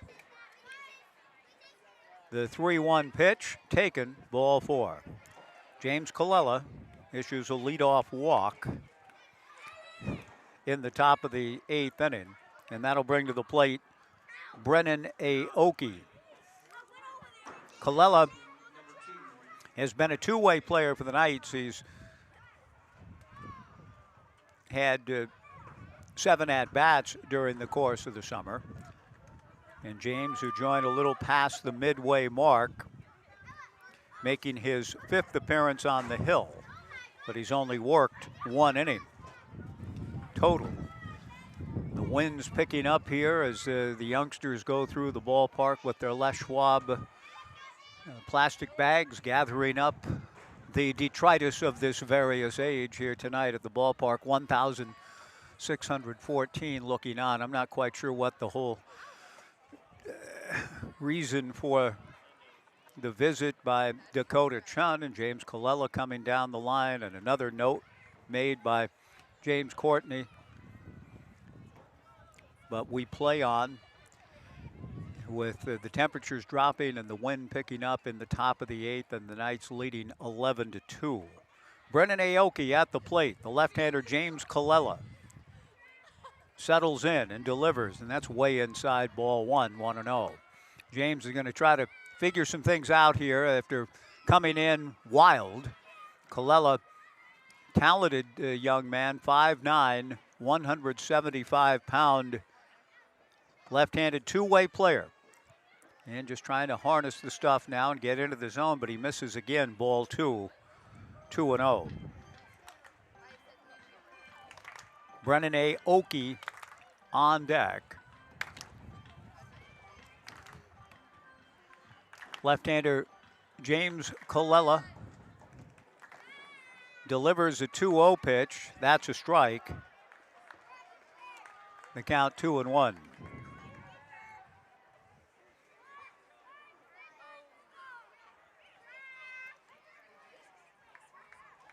Looking forward to seeing you tomorrow night on Star Wars Night, Fan Appreciation Night, the homestand finale come Sunday. Ground ball to third. Tate Hammond goes to Diego for 1. The throw back to first is not in time, or Berkeley Rentz, pardon me, coming across the bag. The fielder's choice, 5-4. 1 away. Good play by Tate Hammond to get the out. Aoki got down the line in a hurry. Tommy Lamb coming up.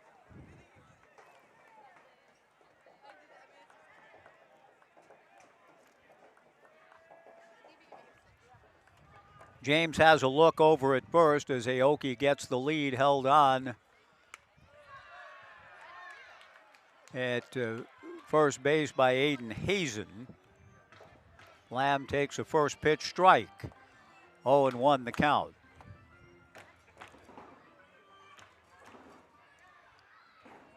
The 0-1 pitch on the way from James. That misses. 1 ball and 1 strike.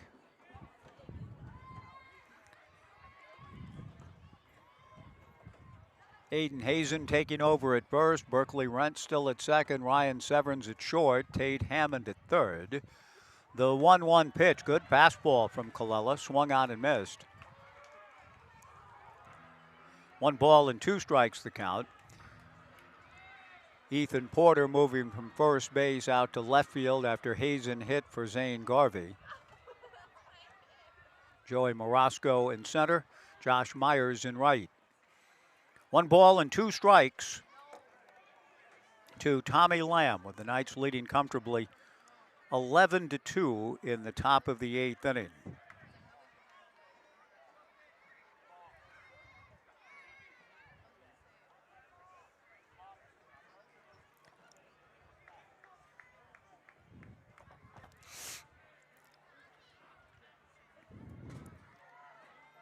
Colella taking a very long look here at Dakota Chun. Comes to the plate, fastball high. 2 balls and 2 strikes the count.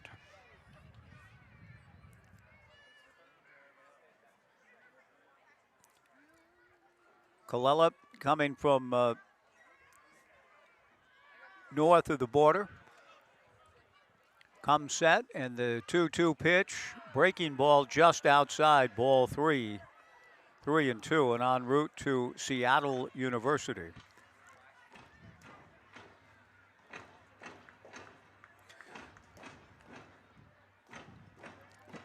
and from Ontario. And good to have him spending part of his summer with the Corvallis Knights. The 3-2 pitch, a fastball fisted foul to the right. The count remains 3-2. The Yakima Valley Pippins in the league since 2014, but a wonderful history of baseball in the great Yakima Valley. Colella delivers way outside, ball 4 to Tommy Lamb. 2 walks in the inning for James, and that'll bring to the plate Jackson Upton, the right-hand hitting catcher who struck out twice and grounded to short. 2 on, 1 out. The Knights with the luxury of a 9-run lead and thus a little more room for James Colella to kind of try to figure things out and get into the strike zone more consistently. The first professional team, the Yakima Indians, back in 1920. Colella's fastball very high, pulling Dakota Chun out of the zone. 1 ball and no strikes. The Yakima Indians in 2021. And then just a variety of professional baseball leagues over the years, some 47, almost 50 years of professional baseball, right up until the move by Yakima, the franchise, to Hillsborough. And the Hillsborough Hops came into existence following the 2012 season, a year hiatus, and then the void filled by the Yakima Valley Pippins in 2014. And this year, attendance record set, tripling the attendance from last year. So the new ownership group and all of the staff have done a great job to create tremendous interest. The 1-1 pitch from James Colella, very high, ball 2, 2-1 in a great baseball town and community. The Western International League saw some great players come through between 1940 and 1950. The 2-1 pitch, very high and outside, ball 3. 3-1. James turns his back on home plate. And another ball 4 will likely elicit a visit from Bo Kearns, and it might almost could lead to some activity in the bullpen. James with a 9-run lead going into the inning is walked 2. He's behind the count 3-1 to Upton, and is not close on the 3-1 pitch for ball 4 to load him up. Cole French will be the batter, and that may be it for James Colella, because it's not Bo Kearns, it's Brooke Knight striding out to the mound. Too bad for James, if indeed he's coming out, and he is. Just, he's got a lively arm. He's a talented, two-way, hard-working young man, good kid. And Brooke is looking eye to eye with James, talking about the things that didn't go right, but I can tell it's not a, son, if you're not going to throw strikes, you don't hit, but you know what I mean? It's not that type of conversation. It's just something, I think, to try to encourage the young man for the next time. But he's quite wild here in the 8th, walking 3. James strides out. Call to the bullpen goes out. We'll take a 2-minute pitching change break. The Knights 11, Yakima Valley 2, back in 2 on the Knights live stream and Joe Radio.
Michael Singleton makes his Corvallis Knights debut. Big right-hander out of George Fox.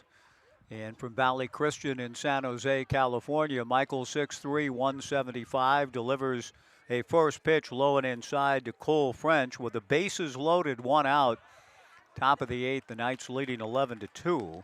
The 1-0 fastball from Michael is in there for a strike. 1-1 the count. Michael coming north out of Valley Christian in San Jose and has had a nice career at George Fox. Delivers, fastball pulled foul past coach Kyle Crustangel. The count goes to 1 ball and 2 strikes. 19 appearances for Michael in 24. Just 2 ball games in 25. And this past season, 4 games with 3 appearances. He works out of the windup with the bases loaded, 1 out. The Knights leading 11-2. The 1-2 pitch, a check swing, and he is able to hold up on the appeal. No swing, says Perry Schofield.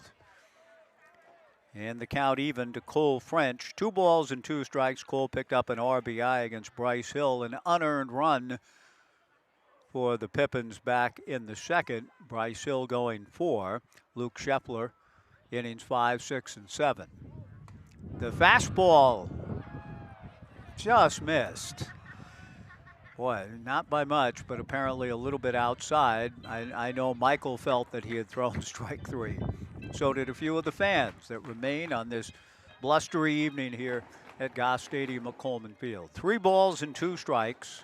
Singleton's 3-2 pitch is high. Ball 4 to force in a run.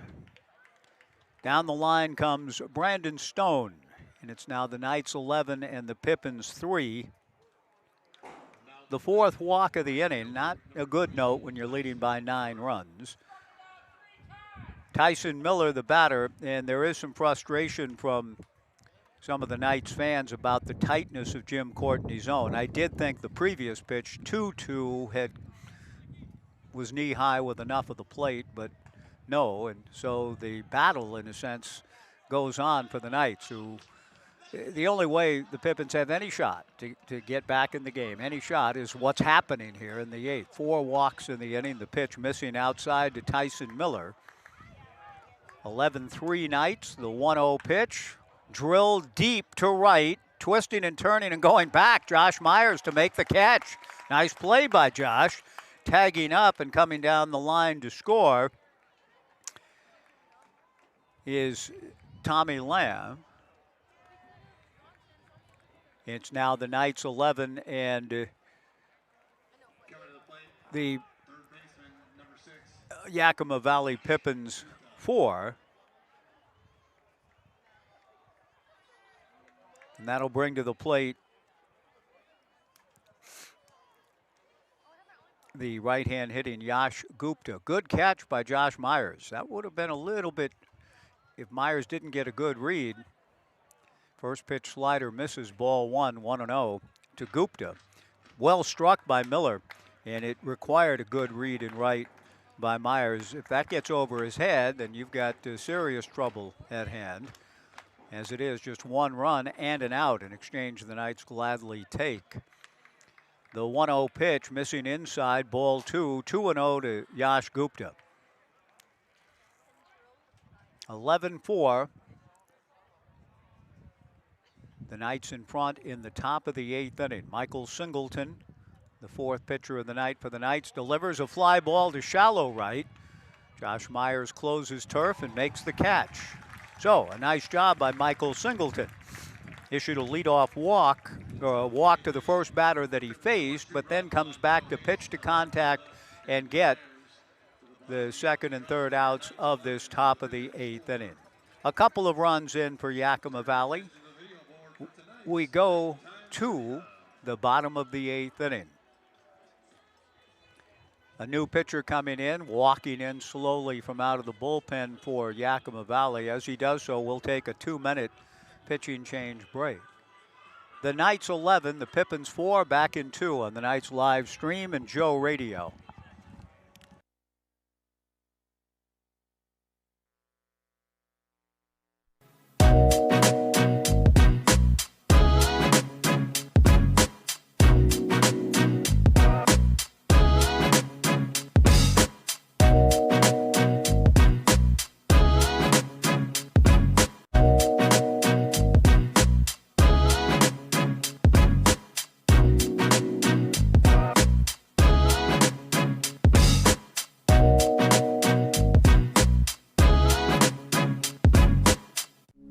Welcome. We're looking to switch and heard about OCCU.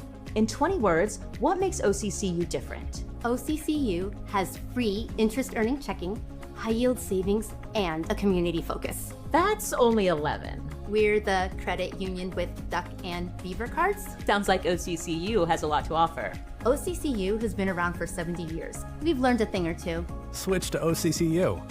Apply online at myoccu.org or at your local branch.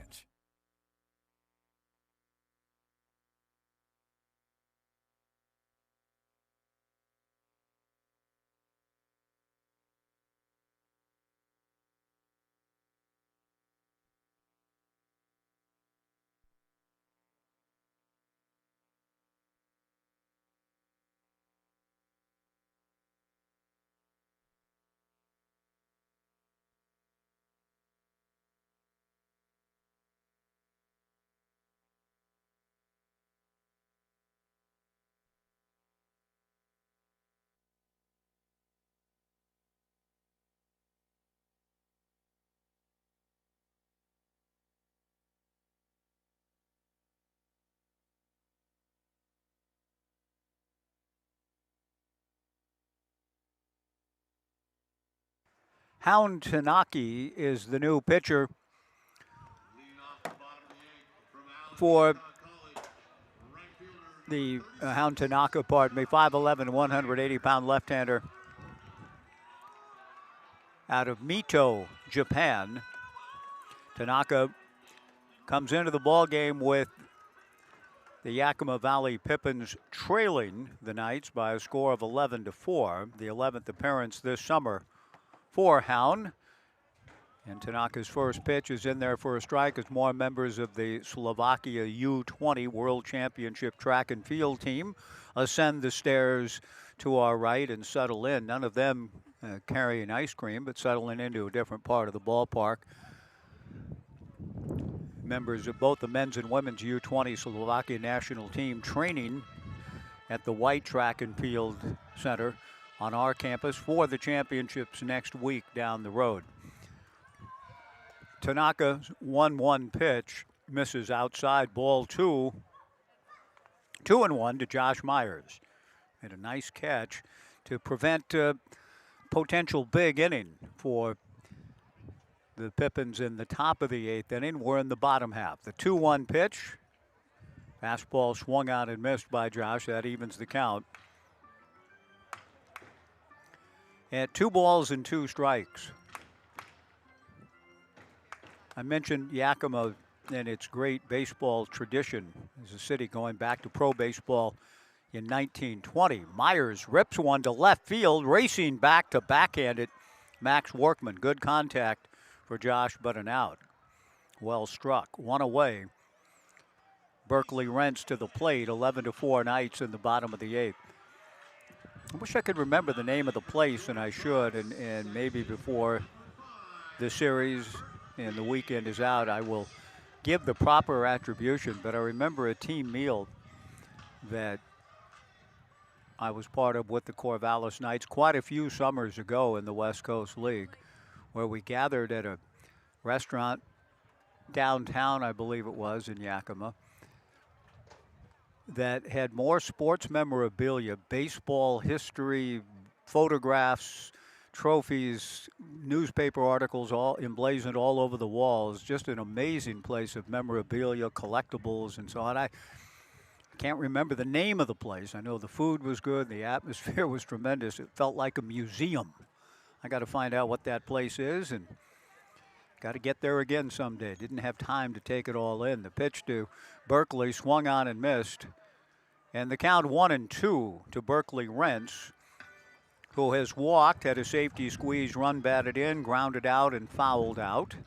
1-2 the count to Berkeley. The left-hander Tanaka with a sweeping breaking ball outside, ball 2. Star Wars night tomorrow night.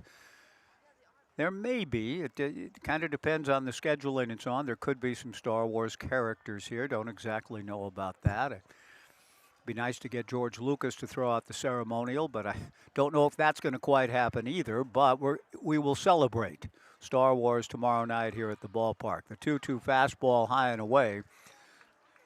You know, a lot of Star Wars trivia and Star Wars music and video clips and so on tomorrow night. Then Fan Appreciation Day Sunday at 5:05. The 3-2 pitch. Berkeley swings and hits a two-hopper to the right of Brennan Aoki. Aoki backhands and throws to first to get Berkeley. 2 down in the bottom of the 8th inning. Diego Cruz will make his way to the plate. The Knights have not been retired in order tonight. Diego hopes to keep that run going as he steps in.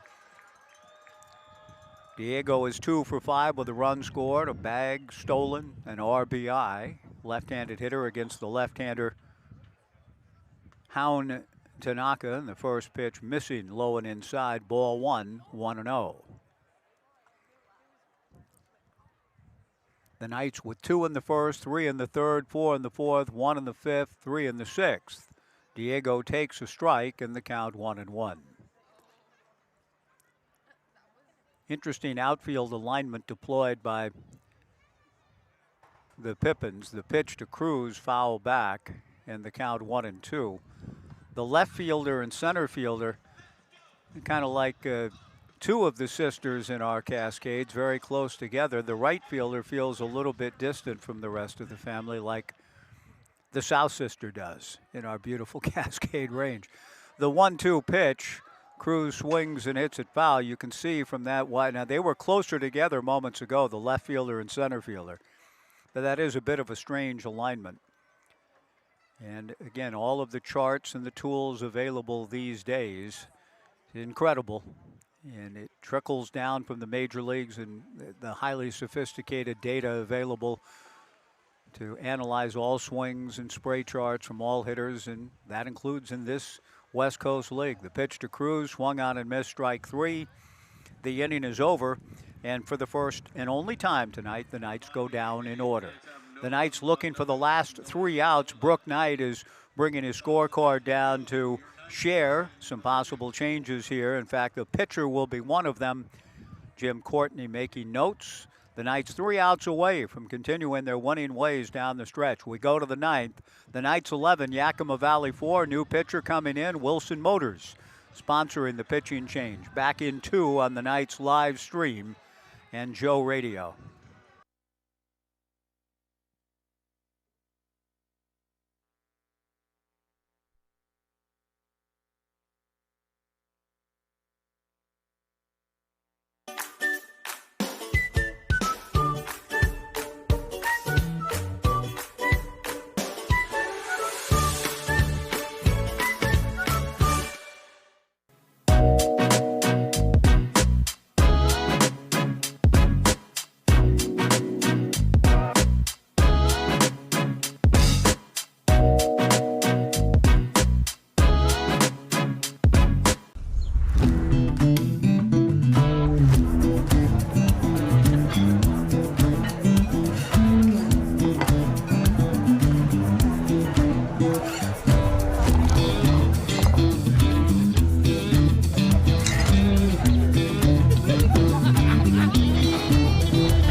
Bigger of the Cruz brothers, Alejandro Cruz, 6'3", 180, pitching at Maryland Eastern Shore, getting ready to go. They're out of Carolina Puerto Rico, Diego's brother, goes to work here in the top of the 9th inning with 11-4 lead.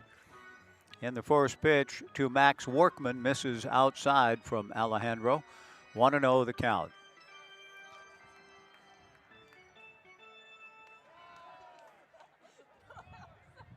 The 1-0 pitch on the way. Alejandro delivers. Fastball foul back. 1-1 the count to Max Workman. A single way back in the first inning when it was sunny and kind of warm. It's not that way quite now. Cool breezes whipping up on this 31st of July. It's going to be cooler tomorrow, so come prepared for Star Wars night. The 1-1 pitch. Missing up and in, ball 2, 2-1. Sunday 5:05, I'm not sure what to expect then. There's a new film out called Pressure, which I watched quite a bit of last night. Fascinating tale, it really is. Group Captain Stagg and the most important forecast in the history of weather forecasts. Perhaps.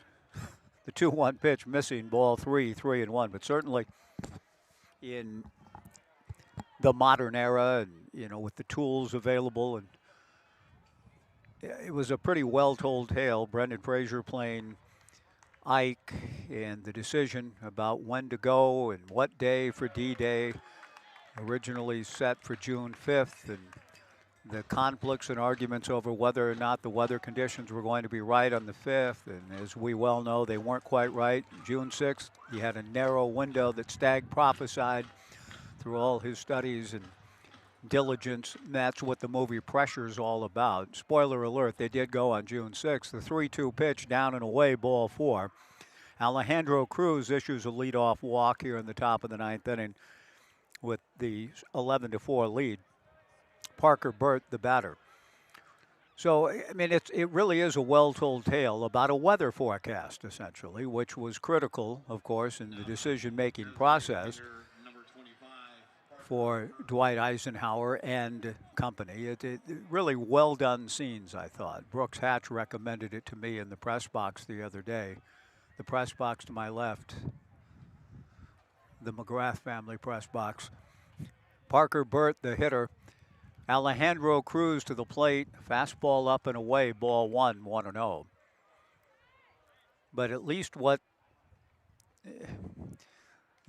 and according, the final word, when Ike was asked about what turned the tide on that incredible day and the event and why things turned and why the Allies were able to emerge victorious in that worldwide battle, World War II, according to this film at the end, the final line is, we had better meteorologists than the Germans did. The 1-1 pitch outside, ball 2, 2-1. That's apparently, according to that film, Ike said something to that effect in an interview circa 1961. Now, I'd never read that particular line before, but that's essentially what the movie Pressure is about. High and low pressures and storms and winds and tides, and it really is a well-told tale about a weather forecast. I'm just sitting here telling you, I don't know, we're supposed to be cooler tomorrow in 75. Sunday, who knows? The 2-1 pitch, fastball, a strike, and the count 2-2 from Alejandro Cruz. But if you get a chance, if it comes across your plate, Pressure, worth watching, just for an unusual slant. I mean, the incredible and important story of D-Day has been told in film and documentaries and so on many times. This was a new angle on it. 2 balls and 2 strikes. The pitch from Cruz, fastball foul back. The count remains 2 balls and 2 strikes. Top of the 9th inning, the Knights leading 11-4. The Knights beginning the night at 13-8 in the second half, 1 game behind Walla Walla. Still an outside shot with 6 to play of winning the second half and thus earning the 2nd seed. The number 1 seed will be the Ridgefield Raptors by virtue of winning the first half, and The top 4 teams in each division make the postseason.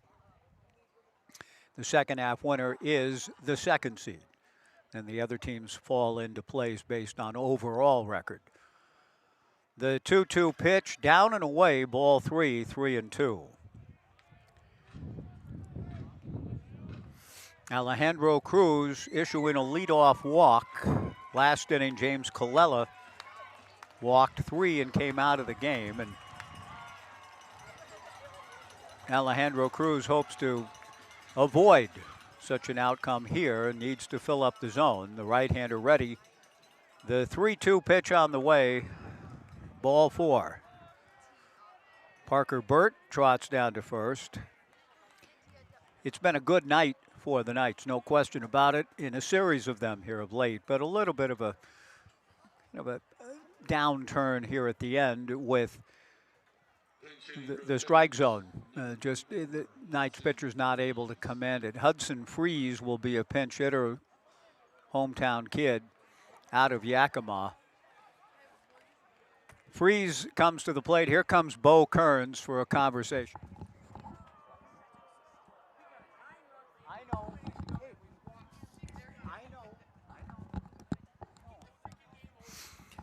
Bo Kearns out to talk to Alejandro Cruz with the Knights. And this time, with Bo going out means, he's trying to give Alejandro an opportunity to figure some things out. And the figuring, I remember, I think we all do, no pitcher in the throes of control difficulty is thinking, I'm going to just, I like this. I like throwing balls. I like walking people. I'm just going to keep doing it because I enjoy it. I mean, nobody wants to do it. Just had a fan walk up to me and look at me and say, what's going on? Throw strikes. Yes. And that's, I'm sure, whatever way Bo tried to convey that message, I hope it helps Alejandro do so. And maybe to try, Alejandro's appearances have been few and far between, so he may be pressing a little bit. Let's hope the young man can settle in, pitch to some contact, use his defense, and try to get the ball game, the last 3 outs, and put the win in the books and enjoy it. First pitch strike after the visit from Bo Kearns. A pinch hitter for Yakima Valley is the right-handed hitter, Hudson Freeze. 0-1 the count with 2 on and nobody out. Fastball just outside and the count 1-1. Remember moving to Cottage Grove in the first game that I pitched in JV ball in Cottage Grove as a 9th grader. They threw me out there. Have you ever pitched, kid? And well, yeah, a little bit. Okay, you're in. So he hadn't vetted me at all, poor JV coach, Mr. Barrett. But I remember I, too, pressing a little bit. Wasn't throwing strikes immediately. The 1-1 fastball swung on and missed. I'm a new kid in school, new kid on this JV team, 14 years old. And I walked a couple of people, and Mr. Barrett, I can still hear the moan and the groan. Throw strikes, Mike, come on. Okay, coach, I'll try. The pitch to Cruz swung on and missed. The 1-2 offering from Alejandro misses for ball 2, 2-2. And I remember thinking, that isn't helping necessarily. But somehow I did get out of that inning, and I'm sitting here tonight with you on the 31st of July of 2026. 2 walks in the inning, 2 balls and 2 strikes. Alejandro to the plate, up and away, ball 3, 3-2. I can hear Mr. Barrett right about now. So again, an inordinate number of walks late, and certainly Yakima Valley put itself in a deep hole tonight by not commanding the strike zone. Cruz looking for the final 3 outs here tonight. Comes 3-2, and he gets one of them. Swung on and missed. Strike 3, good for Alejandro, 1 away. That's a big out in the overall scheme of things. The Knights are not, it doesn't appear to be. I feel like Phil Silvers, you're in no danger. trying to calm Don Knotts down. You're in no danger. Well, no, I don't think the Knights are in any danger. But that still feels like a big out. To get a strikeout, not load the bases with 3 straight walks. Good job by Alejandro to toughen up and get the strikeout of the pinch hitter, Hudson Freeze. Brennan Aoki takes outside, ball 1, 1-0. The Slovakia national team, apparently they've seen too many walks. They're leaving. The U20 Slovakian athletes competing in the Worlds next week. Hope to see him again back here at Goss Stadium at Coleman Field the next couple of nights. They're leaving now, but they've been here 3 straight nights. Good for them. The pitch missing, ball 2, 2-0 to Brennan Aoki. Alejandro back to the plate.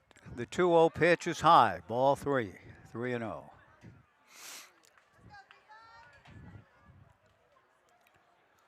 Max Workman at second, Parker Burt at first, 1 away. 3 balls and no strikes, the count to Brennan. The Knights leading 11-4 in the top of the 9th inning. 3-0 pitch, down the middle for a strike, 3-1 the count. Tommy Lamb, the on-deck hitter.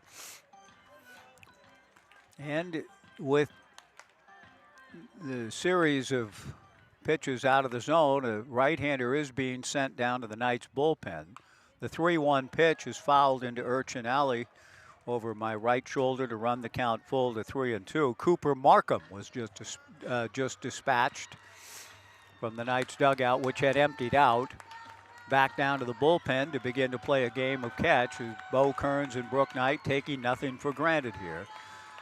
Even though they're up 11-4, 2 on, 1 out, top of the 9th. The 3-2 pitch, swung on and missed, strike 3. Nice job by Alejandro. Twice in a row, sort of on the brink of not real trouble, but, just kind of on the brink of maybe being pulled. Has found the ability on back-to-back 3-2 pitches to get strikeouts. Good for him. And now Tommy Lamb, the batter. Brooke Knight is taking a little stroll from one end of in front of the dugout to the other, with Alejandro Cruz trying to bring this one home. His first pitch is in the turf, ball 1, 1-0. Top of the 9th, 11-4 Knights. Alejandro Cruz walking the first 2 batters, flirted with walking with the next 2, but struck them both out, and now trying to get the 27th out and bring the Knights to another win. Pitch on the way is fouled to my right into Urchin Alley. And the count 1 ball and 1 strike in the top of the 9th inning. The Knights leading 11-4. Been a good ball game. Another good performance for the Knights in all phases. A little bit of control difficulties here late does not detract from the fact that the Knights received really good pitching this evening from Bryce Hill and Luke Scheffler in particular. There's some control issues of sorts late, but really strong outing for Bryce and Luke, and good offense and another good win about to be put in the books. The 2-1 pitch on the way outside from Alejandro, ball 3, 3-1. 11-4. Top of the 9th inning.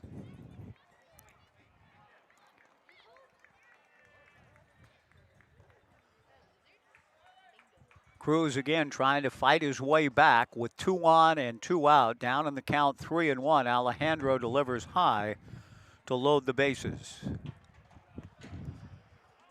And Brooke Knight again sort of on the idea that, look, we gotta hold guys accountable, and we gotta play the game the right way, pitch the right way. And I feel badly for Alejandro, but he's going to come out. Brooke Knight on his way to the mound, and I'm not sure who's going to get the baseball here. Cooper Markham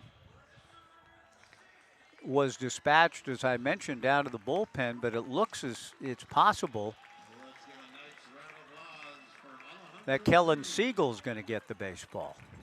It's not quite a save situation, thank heaven. It's 11-4 Knights in the ninth. The tying run is not on deck, but he's getting closer.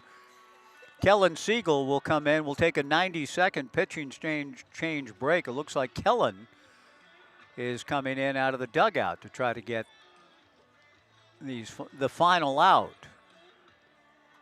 Unless Kellen's going into the outfield and Joey Marasco's coming in, that could be Joey coming in to pitch from center field, and I think it is. So we'll be back in 90. Kellen came out of the dugout to play outfield. Joey Marasco came trotting in from center. So Joey's going to look for that final out when we come back. 11-4 Knights back in 90 on Joe Radio.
Welcome back in. Joey Marasco pitching with the Knights for the first time this summer. I assume, like all ball players at this level, they were pitchers at one time. I don't know if he's when the last time he pitched, but he's in now from center field. He jumped ahead to Jackson Upton with a strike. The 0-1 pitch foul back.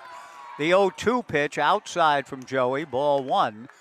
Bases loaded, 2 down, top of the ninth inning. The Knights leading Yakima Valley 11-4. Joey Marasco called in from center field to try to get the 27th out. Kellen Siegel taking over out in center for Joey, who comes set.